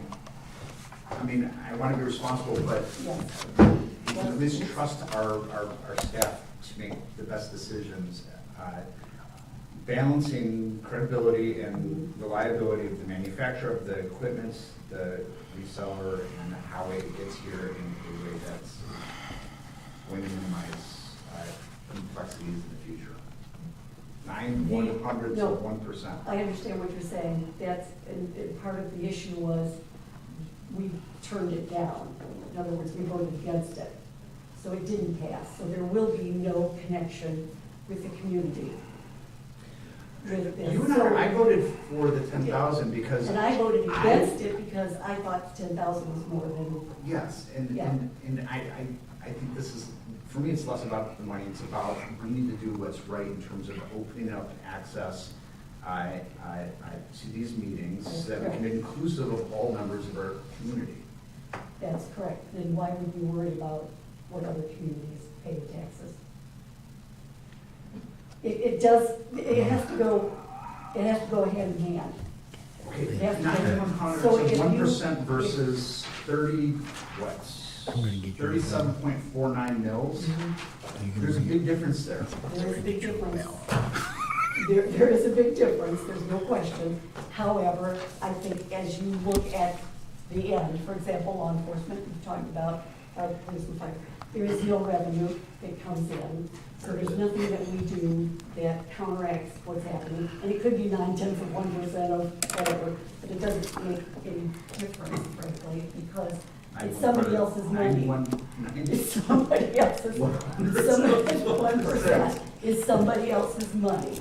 And so every time you spend something, your pennies start adding up. So all I'm saying is, it didn't pass, and I think the reason it didn't pass, and maybe I misunderstood. Hang on a second. The reason I think it didn't pass had to do with the fact of the dollar amount. If that's not, I cannot believe it had to do with access to the public. I can't wrap my head around that. Go ahead. I also voted no. It had nothing to do with the money. I don't think it's necessary. So whether it's 8,000, 10,000, 50,000. free, whatever. 50,000, Yeah. I'm going to be a no vote tonight, just to give you that context. No, I understand. And I knew that from the beginning with you, that that's not something you want the public to be engaged in what's happening. I understand that. Hold on. I did not say I don't want the public to be engaged. I said I'm against this proposal. To engage the public. No, I'm against this proposal. No, you voted no on the other one. I'm just telling you I'm against this proposal. Just please don't put words in my mouth. I'm against this proposal. I do absolutely want the public to be engaged. Well, then you should have voted yes. That's your opinion, Marie. I have a right to vote no, but I don't want you telling the public it's because I don't care about them being engaged. That's not the case. But you just said it didn't have anything to do with money. That's right. There are two reasons, money and engagement. You've identified 2 reasons. What's the third? You identify. I don't support the project. That's my third. Okay. Because I don't think it's necessary. That's why. it is not necessary because Marie, I don't agree with the proposal. the proposal. I'm not arguing the proposal with you. You like it, I don't, that's okay. What I'm asking is that you don't tell the public that it's because I don't care about engaging them. Then I don't understand. Frankly, I don't need you to understand, Marie. I'm just asking that you don't put words in my mouth. I think, I don't have to put words in your mouth. I think you've already done it. So it's okay. I understand that completely. Al, did you have something you wanted? I don't know why you badger our board every time they make a statement. You give Jason a rough time, you're giving Ryan a rough time. That isn't the way this board is supposed to run. Now, that is my opinion. And you're more than welcome to your opinion. Badgering You're gonna is try to a badger strong- me now. No, badgering is a strong word. Well, Just you because I are. disagree, that doesn't mean I badger. Jason and I talk back and forth quite often. You know, you can look at me if you want, on the phone. Do you want to badger you on the phone? Oh, heck yeah. Oh. I don't mind it. Thank you, because he understands that's not badgering, but that's okay. No, and I understand what, I think I understand. And so that's why I'm saying to you, if you don't support it, you don't support it, but I'm saying to Taylor, to our staff, do you want me to find a company? Is that? I have already found a company, Is so that- I don't really need you to find a company, I'm Well, okay. I don't think it's necessary. Well, it's already failed, so it's not going anywhere. You don't have to have any company. It's under items for action. I mean, it's up for action right now. This is, yes, Yes. but yours failed. Yes, I Yes. understand that. So there's no So what's company. up for action is the $8,000, it's not a company. No. Okay, My staff will, if you adopt this proposal tonight, my Yes. staff, Taylor, and will work with IT, and they will purchase the equipment, and they will install the equipment, as long as it doesn't exceed $8,000. So you don't get to pick the company it comes from. I don't want to pick the company it comes That, from. so I'm explaining the process, is No. that Okay. it doesn't matter if it's your process or her process. We're still gonna undertake the project if you approve it. But what I'm saying in this particular one is that you had free shipping for 3 of these, along with some tech support. And we're gonna look at other things, So- and that's what our purchasing okay. policy allows us to do, is look at Yes. other things such as And when I ask- warranty and, service and reputation. So we will look at those things and decide the best place to purchase that equipment from. Not to exceed $8,000. I move to authorize the township superintendent and deputy superintendents to spend up to $8,000 to invest in improvements in our technology for boardroom discussions, and to authorize them to spend that money in ways that meet the expectations of their professionalism. However that should be said. All right, I'll have an amendment after you, if we're still, no, all I'm saying is I still would like to have some form of accountability of the shipping. And some form of accountability of what. So if I I'm buy charging products IT. from a poorly reputable company just because I get free shipping, that's what you want. Nobody said that was poorly reputable. I said if. Reputable, I said if. okay? Just as long as I get free shipping. What I ask is to know how much the shipping is. That will be on the itemized bill that I submit to accounts pay, to Once accounts it's, pay. once it's done. Yes. That's how purchasing works. No, it doesn't. I always know it's shipping. Marie, that's how purchasing at the township works. No. Every other thing that our staff is buying is done the way that they're describing, and I think that's what they're trying to communicate to us. If I'm authorized to spend up to a certain amount of money, and I do not exceed that certain amount of money, but I don't have to then prove what my shipping was, it would be on the bill, but I'm not told that I have to stay under a certain amount of shipping. I'm just told what the end line total is that I have to stay under. That's correct, and all I'm saying is that it would be nice, because I always know what the shipping is. I will know when I start the order and I complete the order how much shipping will be. Before you complete the order and before it's done, I always know what it's Yes, after I gonna put everything into the So cart that- to purchase it, I will then see how much Okay. the shipping is. All right. And I will understand how much the shipping is before I proceed with purchasing it. That would be before you purchase, so we will know what the shipping costs. I guess I'm confused about what you're asking. Am I supposed to come back to this board with what the amount of my shipping is prior to purchasing it to make sure that I am approved to purchase it based on what the shipping costs are? I'm just trying to understand. I don't understand what the Right, what I'm saying request is, I asked for an itemized list so that I would know, me personally, I don't, the rest of them want to know, that's fine, if they don't, that's fine too. What that would be. What you're saying is it was $4,000 some odd dollars, $4,836.99. But we didn't know what the shipping would cost. So it's like, you're saying if you needed $2,000 for shipping, it was okay.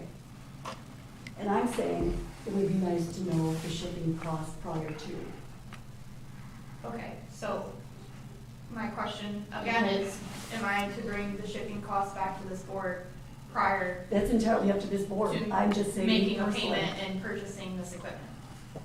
That's, That is my only question with that. for me, I would like to know what the shipping costs are. This reputable company that you always deal with. And that's okay. If Township does it that way, then that's fine. So I wonder if it makes sense, I mean, your office is 2 doors down from the deputy superintendent's office. Yeah, it is. And I'm wondering if perhaps the issue of shipping would be better discussed during the day and with a You would think, collaborative yes. effort of, hey, have you checked out this? Yes. Have you checked out that? And then a conversation rather than Yes. having this as a board discussion item. I would agree with that. The important thing here that I think we need to focus on is that we're looking to improve the way that we allow people to connect with us through technology. And so we've had continual complaints about not being able to hear. Maybe we fix that. I don't know. If a $400 set of microphones, or however much it is going to fix that, I think that's a minor amount of money to improve it. I know that I can't make advisory committee appointments, and so I listen to the recordings. If I have trouble as a board member hearing the conversation, I think that's an issue. Hearing the conversation and the recordings, I think that's an issue. This originally was brought up in terms of the American Disabilities Act and providing access to individuals who may not be able to physically be here because of some disability.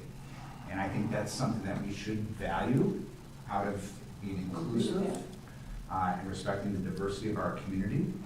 And it breaks my heart that we're quibbling over $2,000 and $300 of shipping for this very freaking point. I'm sorry that breaks your heart, but when it comes to the budget, I think you need to pay really close attention. But if that's what you're thinking, and that's okay, is that badgering? Yes, Oh, but I do have something I can say. don't badger. It died with lack of a second, so I don't think you have to keep beating it to death. No, we don't get enough, hopefully not. Can we vote? No, you haven't had a second. Go ahead, vote. No second, it dies. Okay? So we still do not have access for anybody to be able to know what we need to do. Questions, is that what you're talking about? No? No. I wish it was. Okay, new business, number 14. Seems like we do not have any introduction and discussions. Items for action.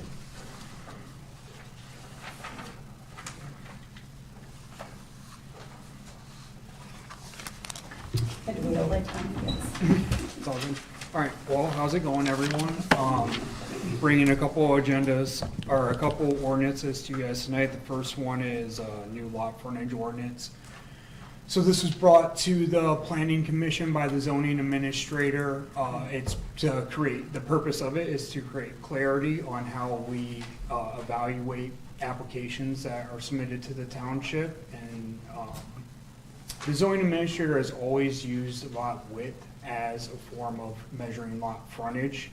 That's how he's operated in this community and many other communities for many years now. He felt like it was necessary to help create clarity for the public by actually using the terms and the words lot frontage in and throughout the entire zoning ordinance. So I've coupled the word lot frontage with the word lot width, so none of the distances or, you know, the dimensional standards will change in any district in any major way. It's just the words were introduced to create clarity. So, do you guys have any questions? Wait a second, is there a motion? Got a Oh, question? I'm sorry, there was a question. Was there any, as you worked through this at the planning commission, was there any opposition, or is this more of a clerical fix? I think it is kind of a clarifying measure for sure. The only real pointed topic at the planning commission was the contiguous language that affects it. That language really comes into play from the land division side of things. When people go to divide out parcels, you can't use two different streets of road frontage. The frontage has to be contiguous. We were advised by our assessor that, you know, that's how many communities she operates in also have their language structure. The planning commission agreed. I think across the board it was a good idea. Okay. Thank you.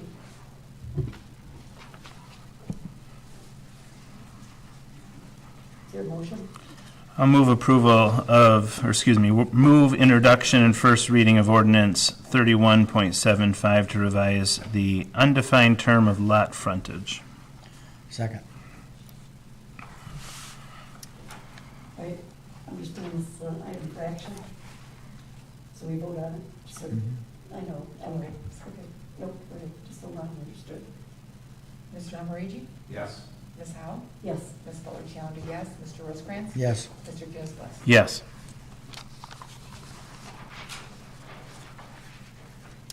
I was gonna say, you shouldn't have said that. Yeah. I was gonna say, stand right there. All right, so the second ordinance that we're bringing to you guys tonight is some amendments being made to the signage ordinance. That's Article 18. A number of different sections were amended.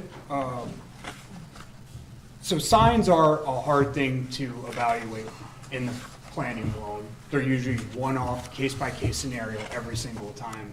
The signs language, I don't think, has had any major updates or any major overhauls in a number of years. We kind of fell out of sync with the communities around us on what their language looked like.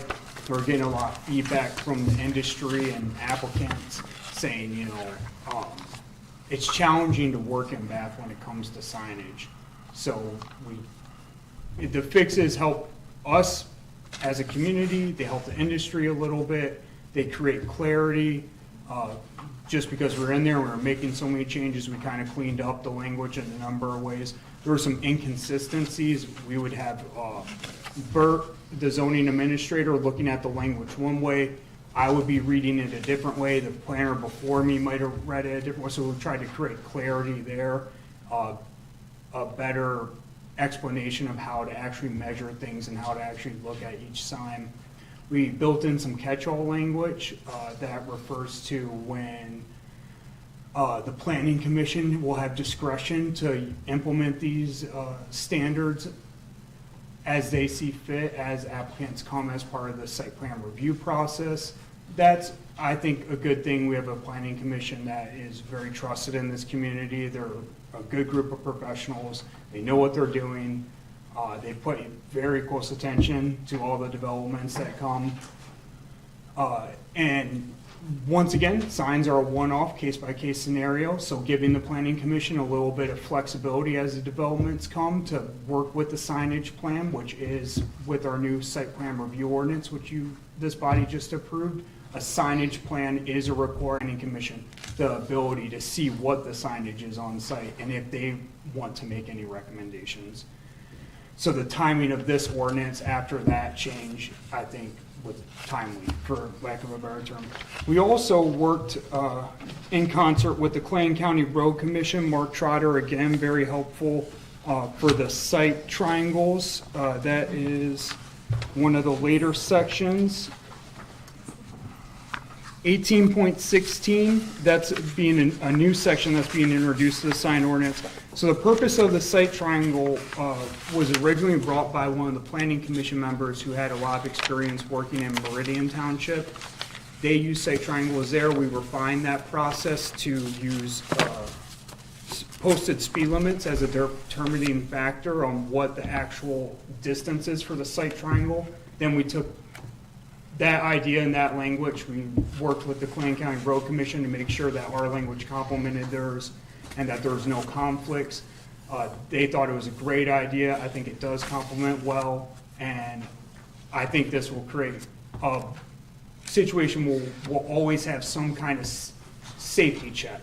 So any sign type in any district will be subject to these site triangles, and that pretty much, I think, creates a 100% loophole-free scenario where no one would ever be able to put any sign in any district within the site triangle, therefore obstructing traffic in any way. Because when you're dealing with signs from the planning world, the main thing you're trying to watch out for is safety. Can other cars and people see where the other cars and people are moving about? So I think, a lot of language has been cleaned up here. I think a lot of things have been clarified, and I think the bar for safety is being met and exceeded for anything that has been submitted in the past. I think I appreciated that section the most. I think as we make our community more walkable, bikeable, we have a lot of hills, we have a lot of curves. I think that that's great that we kept sight distance, being able to see people and other vehicles in mind. Because as we try to make this community more recreational, I think that that's a good thing to keep in mind. So thank you to you and to the planning commission. Yeah, and we also we took some case samples throughout the township, like places where we see signs being prevalent, and tried to apply this language to see if it would adversely affect any, current development or future development, and that we found that not to be the case. So I think this will be pretty harmonious with the built environment that we currently have, but also prevent any situations that could come up in the future. Any questions? So I saw that there wasn't a section on digital signs. I'm assuming there were no changes made to that. No changes made to that section.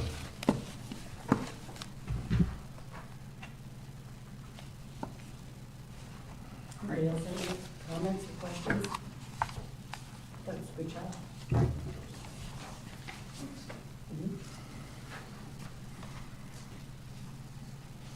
And that appears that that's on the items for action. I'll move approval and introduction of the first reading of ordinance number 31.76, amending the sign ordinance as presented. I support it. Ms. Howe? Yes. Ms. Butler Challenger, yes. Mr. Rosecrans? Yes. Mr. Felix? Yes. Mr. Allen? Yes. Thank you. Thank you.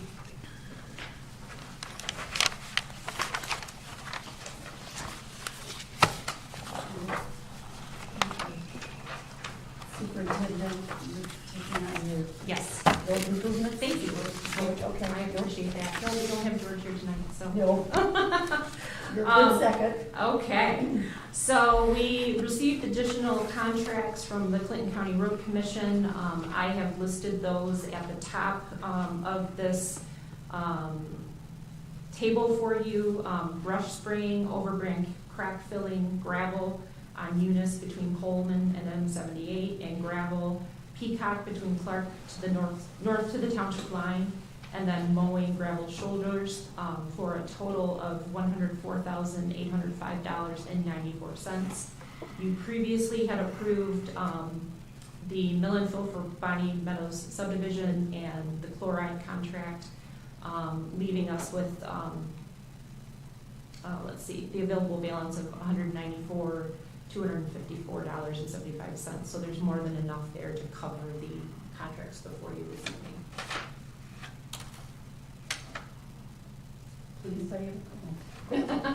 I'm assuming the road commission has seen this and this is coming from them? These contracts are directly from. From the road? Yeah. That's what I thought. Yep, from them.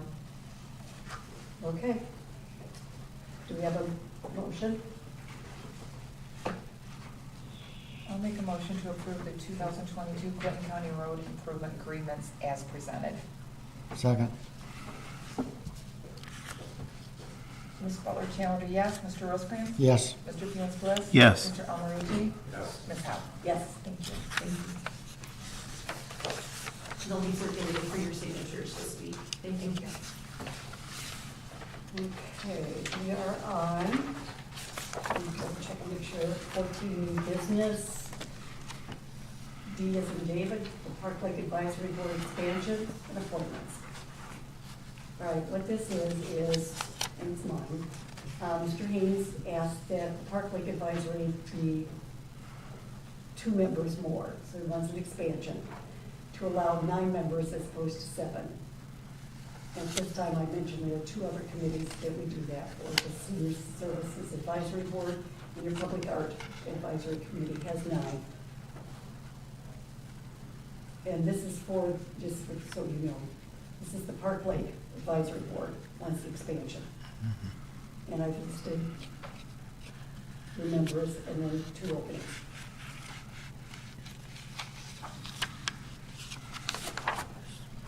That's a suggestion.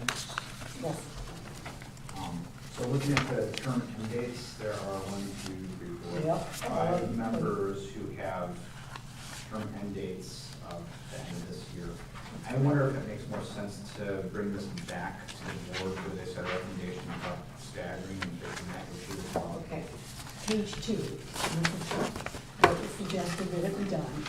You have the new informal appointment. You have a new appointment for the 9, if in fact that's approved. She's put in a request. It's Jeannie Anello. Is that somebody you know or don't know? She's there on Webster Road.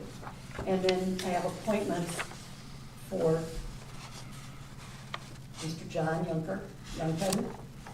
Yurkin, Y-U-R-K-O-N, Yurkin, Jill Murphy, and Dan Hayes. So that's part of, it was suggested that this be divided in 2 for more clarity. That help any of that? Well, all 4 of the new and the forms are all 2024 term end dates. Wouldn't it make sense to use that opportunity to add staggering? Well, I'm glad you brought that up. And this is where the question comes in as to a January or whatever appointment. The 2, Leon Putler and with Doug Parkey, they're finished December 31 of this year. So if they're reappointed in January, they will have a 3-year term. So that makes 23, 24, 25. So it is staggered. You have 1 member who has a term ending 2023. Correct. Why wouldn't you take one of the new appointments? Because she isn't until, We have discretion of appointing up to the term length as specified somewhere on the township documentation. I don't know if we have bylaws for this particular committee or not. no idea. So that's our choice for how long we want to appoint someone. Only after you've decided how, you mean like 3 years or 4 years? Up to 3 years. Up to 3 years. So I'm just, my only suggestion is if we're gonna attempt to clean up committee appointments and you're bringing up before the board another committee to update with 2 new appointments, I would just say that if we're gonna make these decisions and have these deliberations, let's solve 2 issues. One is have a discussion about expanding the board and also at the same time clean up the staggering so that it's crystal clear. It's a suggestion. No, I understand. What's not crystal clear? Just help me out so I'm understanding. How long are the appointments? Are they 3 years? So I would say, I mean, what, we have 7 members, so there'd be, what, 6? So Should you be want like it two, symmetrical. two, right? So, Yeah, you want my husband. Okay. No, I understand. I understand. What I've got is 3 members that are being, which I've included them for 2024. I have 2 members that will be done in January, which will be 25. I have 1 that's done in 23, which will make it 26.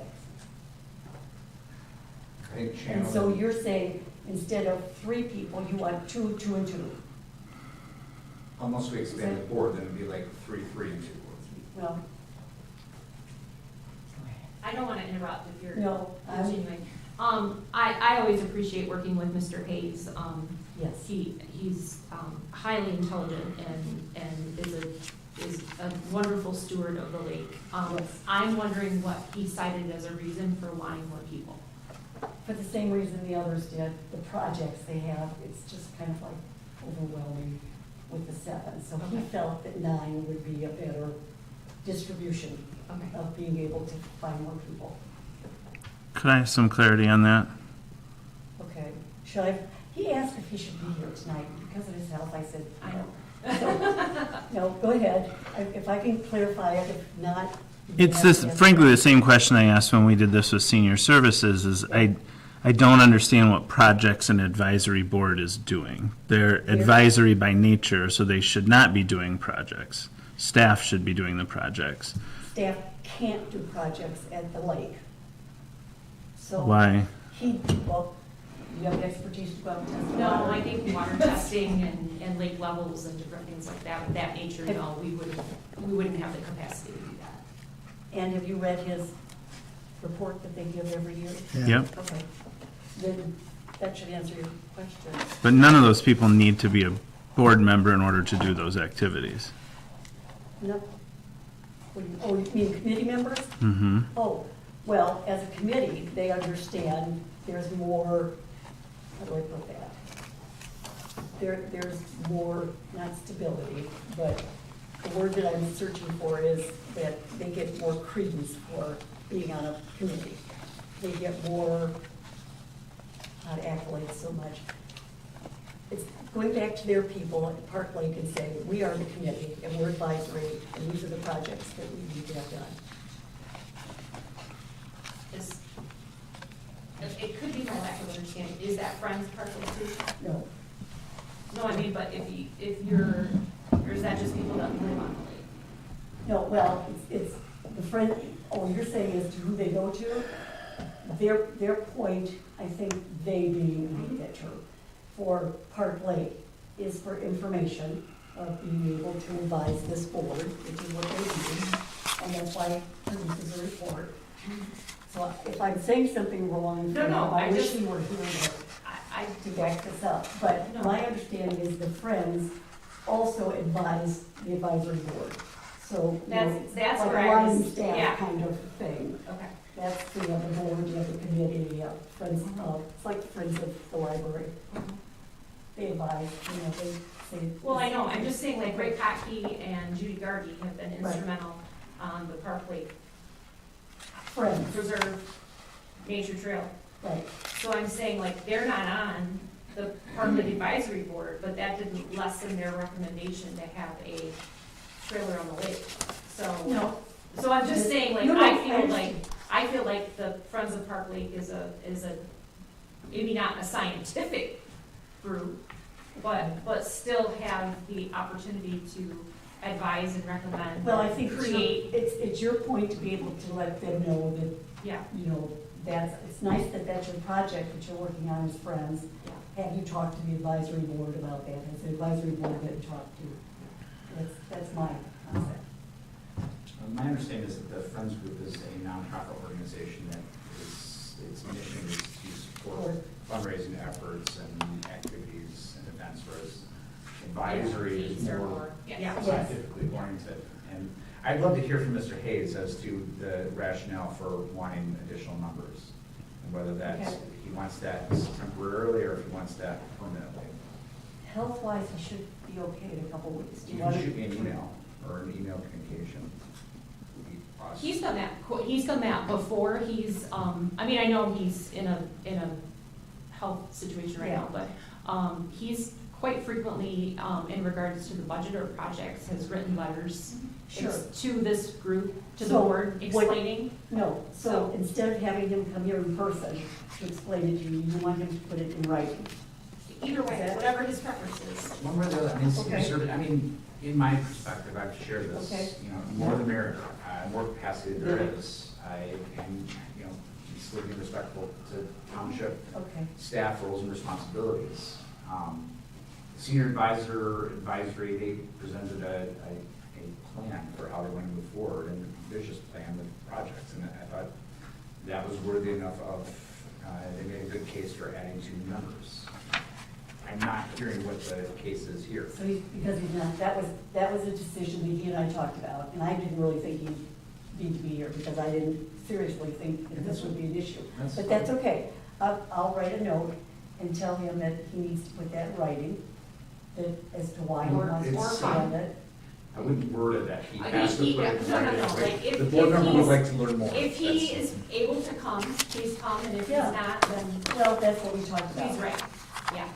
You know, it's one of those things that was my decision, basically. He would have been here, but for health reasons, I felt it'd be better that he not be here. So why not put it that way? Because that's really what it is. I'm sorry. This is a person who has spent countless hours Countless hours. volunteering That's on exactly behalf right. of the members of our community, and I would like to treat him with the respect that he deserves. Yes. Okay. Got it. All right. Okay, so that means then the new appointment for Jeannie is not accepted. Because she would have been the 8th member. It's not put forward, not that it's not accepted. Okay.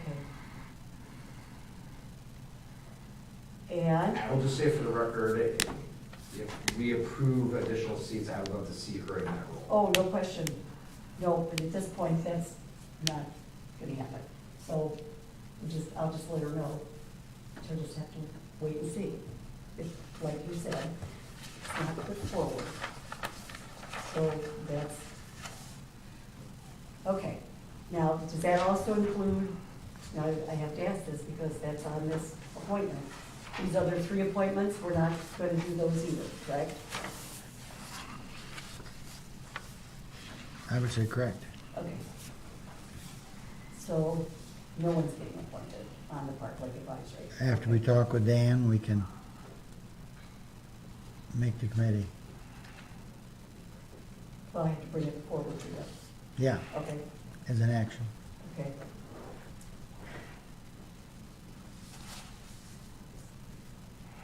Dr. Snow,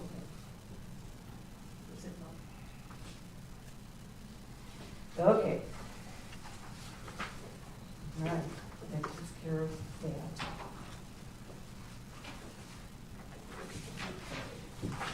All right, Superintendent Report. Thank you, ma'am. We have, today hired a new Senior Center Programs and Services Coordinator. She will begin her employment on April 27th. We're very excited about her. We shared information today with the Senior Advisory Committee about that, and then we can also share that information out to you. I just didn't want to do that before we let them have a chance to see that. We've received some very good feedback back from some of those members about their excitement about having a new coordinator in place. So we're very excited, and we'll send that information to you so that you have that. Her name is Jenna Serdinik. I think I'm pronouncing that correctly. And she comes to us from St. John's with a very good background in community programming and community services, and has done some work with grief counseling and hospice, and has a very good background with seniors. So we're very excited to have her come on board, but we will share her information with you so you have more information on her. As many of you may have noticed, new carpet was installed last week, including this room, which is not yet finished. We still need to do some work around the edges with some trim. It's been quite some time since we've had paint and carpet in the township. It possibly could be the 80s or 90s the last time this building saw some love. So I hope that the improvements are appreciated. I want this to be a place that our residents are proud of, that our employees are proud of, and that looks professional when people come in to interact with us. So I hope that you're all pleased with the improvements. Tom King Memorial Jump Day. Senior pickups began today in the first area. We have 160 senior pickups scheduled for this week. That's about 40 per day, and that's pushing the limit sometimes of what our crews can do, but if they need to, they go back out and tack them on the next day or go out on Friday. So they are also picking up, due to the storms that we had and the high winds, I told them if they saw large pieces of junk laying around in common areas or right-of-ways, to please pick that up as well and try to make our community look better. With the high wind, I know things got blown around quite a bit. So for Saturday, which is the official drop-off day, which is April 23rd, we currently have 266 people signed up to drop off. We commonly have in the range of 250 to about 300. So there is still time for people at home can go on our website and sign up for that as well. You're allowed to bring up to 2 loads, and the regulations, the guidelines are on the website so people can understand what they can do. Apparently this is a big year for treadmills. Everybody's getting rid of their treadmills. So there seems to be a theme each year of either TVs or mattresses or something. So people are getting rid of their treadmills this year. So that seems to be what DPW is seeing a lot of. So after Tom King Memorial Jump Day, we will begin preparing grounds and public areas for spring and summer, which will include our fishing dock will be reinstalled. We will put in the swimming area. We will open the Wiswasser Park restrooms and begin our summer activities. We will also prepare our cemeteries for Memorial Day at the end of May. And hopefully with the subsiding of COVID, I hope that we will be able to have a parade as we have in the past and have a ceremony in our cemeteries. I have not talked to anybody at the Legion yet, but that's my hope, is that we'll be able to get back to some normalcy and have some of those community get-togethers that people enjoy, and to pay honor and respect in our community. So we will, as we get more information on those types of activities, we will share those on both website, Facebook, our sign. A lot of people think we coordinate that parade. Police and fire, of course, lead that parade, but we don't coordinate that parade. So as we get more information, we will let people know if that's going to happen or not. But I'll be in touch with the Legion to see what's going on with that, and hopefully that will be able to occur. At the end of this month, I will be doing, well, prior to the end of this month, but it's due at the end of this month, ARPA reporting. The first report to the government is due by the end of this month on the money that we have received and what its current standing is, if any of it's been used, which it has not to this point. So I will share that report with you when I file that report. I'll share that with you electronically when I submit that report, just so that you're aware of the dollars and cents that's being reported out from our community. And on a good note for Police Officer Greg Welch, he'll be retiring May 1st. He joined us. He was in a part-time capacity prior to his full-time date of November 19th, 2012. But he has been a tremendous officer and has been a lifesaver and a face that many people like to see in the community. He's taught first aid, so he is common to most people that have to take a first aid, CPR course. He's one of the gentlemen that teach it on behalf of our township, so he's well known in the community, but he's going to go on and do more relaxing things, we hope. I'm sure he's got a honey-to-do list waiting for him, and I'm sure his wife is pleased that he'll be home safe. So we appreciate his years of service and dedication, and we'll be sad to see him go. He's a good man. So if you have any questions for me, please. As you think about this summer reopening and more activity, have we taken any more action on the goose ordinance? So that is at Park Lake Advisory Board currently. Okay. That was something that Dan and I discussed in depth so that they would have an opportunity, with them being kind of the experts and having that knowledge. I shared that same ordinance that I shared with this group with him, and they're taking a look at that currently.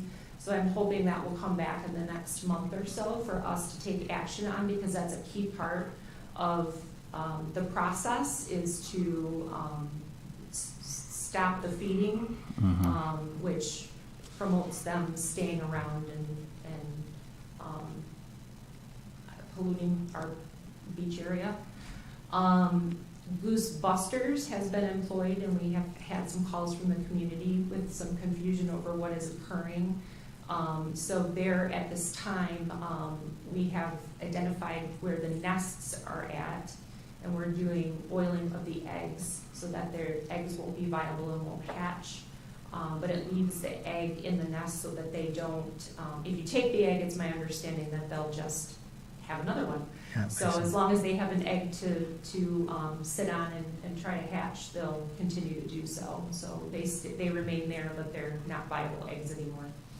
And then there is a border collie that is employed to harass. He in no way puts his teeth or does any harm to the geese. They are not allowed to harass a goose that cannot fly, and there has been concern because there is a goose in the area that cannot fly because of angel wing. That goose cannot be harassed and will not be harassed. Only those that are able to fend for themselves and flee or fly are the ones that are harassed. So in general, we're trying to deter them from staying at the beach and the boat launch, so that we can have the swimming area clean this summer for our residents. But we have had some calls, and we're happy to take those calls.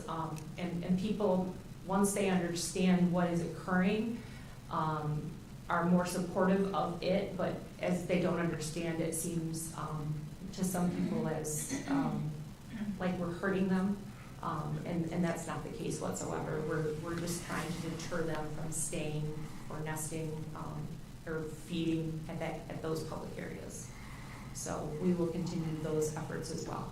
That might make a good topic for the newsletter. Yes. Since folks clearly want the beach to be open. We heard that Yes. over and over and over Yes, last they year. do. So to be able to Yes. put those two things together And for Taylor people. has been working on a communication strategy to make sure that we're communicating not only the science of it, but why we're doing it, and that we're trying to do it in the most humane way. We're not trying to harm the geese that are there. We're just trying to get them to go somewhere else. It was very important to Dan Hayes and I that we not do the roundup this year. We felt that if we rounded them up and just took them to another community, that we were placing that same burden on another community. So we chose to try to deter their behavior, for them to stay away from those public areas and possibly go other areas in the lake, so that we weren't just transferring the problem to another community. So, but we'll employ multiple strategies as we move forward, and if we find out our strategies aren't working, we'll change course. And that's something that Dan and I have stayed close on, so I appreciate him very much. He has brought in, we've talked with people from wildlife, DNR, that have, a handle on these behaviors and these animals and what they do. So I think that we're trying to attack this in a good way that makes sense for our community. Thanks. Please. So our park ordinance, No dogs? no dogs on the beach. Correct. It is. Thank you. I was gonna say that, but that's okay. I'm That's assuming fair. that this is a fair exemption. Yes, in municipal services, he's working, yes. which probably is covered in another part of the ordinance. Similar to if Officer Echo had to go Yes. to the beach. Yes. Mike, thank you. That was a good question. There was, yeah, I wanted two, so you answered it. The oiling of the eggs, that's being done by the Goose Busters? Mhm. Okay. Yeah, the professionals, yeah, we're not, yeah. That's, you said we Yeah. are doing, I thought. Yeah, no, Did not you we, put them out no, between that? no, we're Because- not, no, by no Okay. means, no, we've, so in the budget, the, Park Lake Advisory Board had requested to Yes. work with Goosebusters, and we Yeah. put money in the budget so that we could do that, so that's the company that we're working with, and they're the professionals, so Yes. we're leaving Well, I just wondered when you all said of the we. actions, other than the ordinance amendment, Okay. You've never done that before. yeah. But Nope. that's, yeah. I do not have that expertise. Chicken eggs, only chicken eggs, not goose eggs. Okay, So thank you. all right. I'm sorry, are you finished with the report? Unless you have more questions. Nope. Okay. Anybody else got any questions? All right. Thank you. Public statement 2, number 16, on our agenda. Anybody? Come on, man.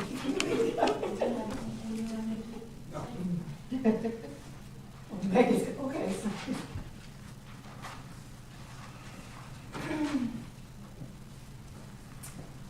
I'm coming. That's all right, take time. First off, I did have a truck come by my home this morning and pick up my load of trash that my neighbor and I had put out. So thank you all very much for that. That was wonderful.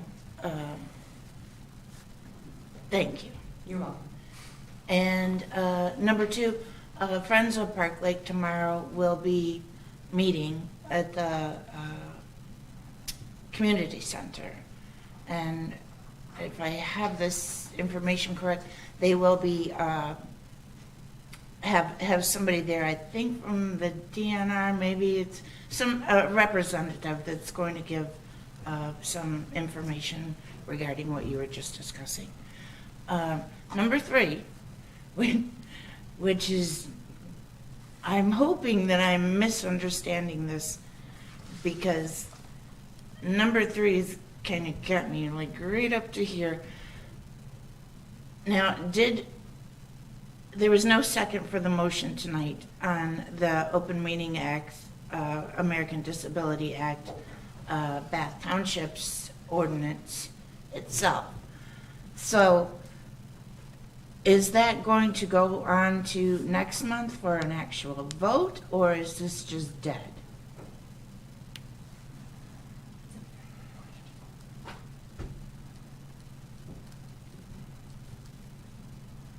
I'll answer. Go ahead. Good. So what we voted on, or did not vote on, was to allocate money for the purchase of equipment. And that some of us, I think, believe would be in support of that. I think there's disagreement on the board as to the need for that equipment, and that may underlie why we did not get a second. Well, I did understand that there's a disagreement, and I understand actually both sides to that argument. But what I'm wondering is, since it did not get approved for $8,000, does that mean that this whole discussion and I can answer that. Thank So you. the answer is no. So whether the supervisor brings this back or I bring it back, one of us will bring this back until we have an adequate solution to support our community. so it will be on the agenda at another Yes. point? Okay, thank you. All right, that brought my level down. I just wanted to make sure excuse me, that, we're not forgotten just because we're not here and we don't show up to the meetings. It's harder for some of us than others, but it doesn't mean that we don't want to be listened to, have our voices heard. We're still out there. It might not be, a large section of the population, but, everyone likes to think they're a little, somewhat important. So I guess that's all I have to say. Thank you very much. Does anybody have any comments or questions? Any comments? It's not, the folks that I think this would be intended to serve are those who are some of the most valuable voices in our community. These are veterans, these are people who are our seniors who may have mobility issues, these are people who may have temporary issues with mobility.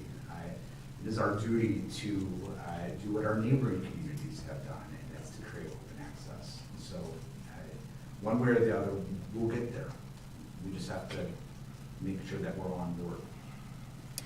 That would be great, because honestly, trying to even listen to this meeting is, I can hear your papers really well, but I can't hear any of you. So. I think I would add, if I may, I'm not a board member at this time, I'm not a board member, but I think that in my mind, it comes down to whether, it seems to, in my mind, come down to whether this board is willing to accept live public comments or not. I honestly don't think it's about the technology. I really don't. I think that there are some members of this board, I think it's true.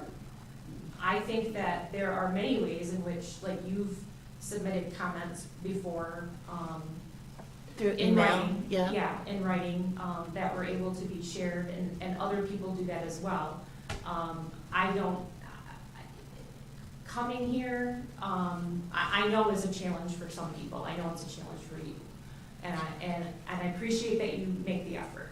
And maybe sometimes you always can't make that effort. I know you probably like to be here every meeting. But I think it comes down to whether or not they want the ability, whether this board wants to hear live public comments or not. During the meeting. That's, dare I say, cowardly? I hate to end on that note. So, I agree with the superintendent's assessment as to why we're having trouble getting this passed. I think the challenge, I've heard one board member say this in the past, I do just want a free flow of people commenting obscenities or unproductive comments. Right, right. So the question is, how do we effectively filter that level of commentary from legitimate comments of someone wanting to make a public comment? I think there is a solution, and I think we should focus on the policy aspect of that before we focus on the purchasing equipment. Although I do think that the purchasing of equipment that's going to adequately record our voices and presentations, I think, is still a priority, if anything, for the historical preservation of the actions of this board and other advisory committees. So that's where I think things are. That's another good point, I think we can solve it, but we have to address some of these other issues. Thank you.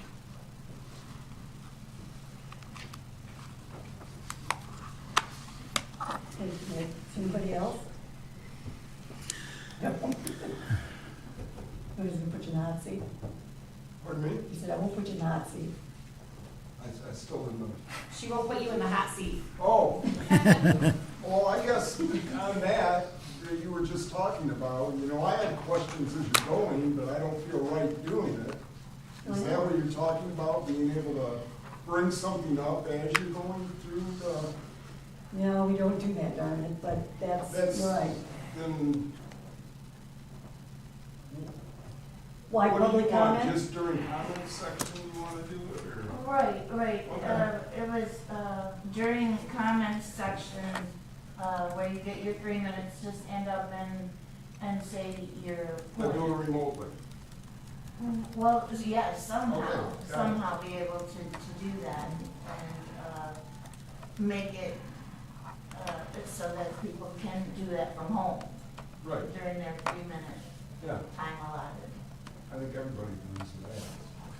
Yeah, that's true. I think he's right, just how to do it. All right. Number 17, board member comments. Brian?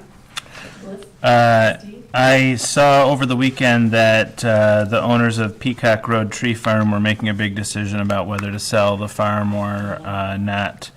And in a live video, which I thought was great, Farmer Ed announced to his staff and the world that they are going to keep the farm in their ownership right now, but that he would be scaling back a little bit in his older years. So they've been so great, and if anybody's taking kids out there or families, Farmer Ed and everyone else out there is great. So excited that local folks will remain in control. Thank you. I got a question for Karen. Do we know when we're gonna be able to do the parking lines in the senior center? That'll probably be after, we get through, Jog Day, April. Because we're having so many people over there that Okay. we're having quite a parking problem. I guess I didn't realize I need to take a walk. Okay? They'd be glad to have you. I didn't realize that those were. Yeah, I had quite a few people say Okay. that they can't remember where the old lines were, and so they were parking all over the Sure, place. sure. Okay, we'll try to make it, safer and more orderly Yeah, over there with the yeah. lines. And especially the handicap ones up by the Mhm. building. Yeah, we'll put all those back. Yeah. Okay. And I'd like to thank the people that go by and pick up all the trash that's out there. It saves the township a lot of time, because they have really, there's a lot of people out there picking the trash that we put out. Yeah. You talking about staff? You talking No, I'm talking about the people, my neighbors. Oh, I have a parking right. I know exactly what you're talking about. That's it. I don't have anything. Thank you guys for staying for the length of time. That's greatly appreciated. So this past Wednesday, I believe I don't understand how it came about, but our recreation coordinator, Becca Slocum, I had an Easter event in front of the seniors center, and I had the opportunity to see it in action, and it was great. It was a drive-by Easter egg, where they gave Easter eggs to families who drove by. But so I wanted to acknowledge her organization of that, but I want to do a special shout out to her partner, Carrie, who graciously volunteered to don the moldy, stinky, I had it rabbit costume. That was Jimmy Stewart's rabbit. And was standing out in the cold, handing out candy with his perpetually cheery demeanor. And so it's again, it was a really nice event, and I would like to recognize him as an official Township Easter Bunny. Okay. Thank you for sharing that.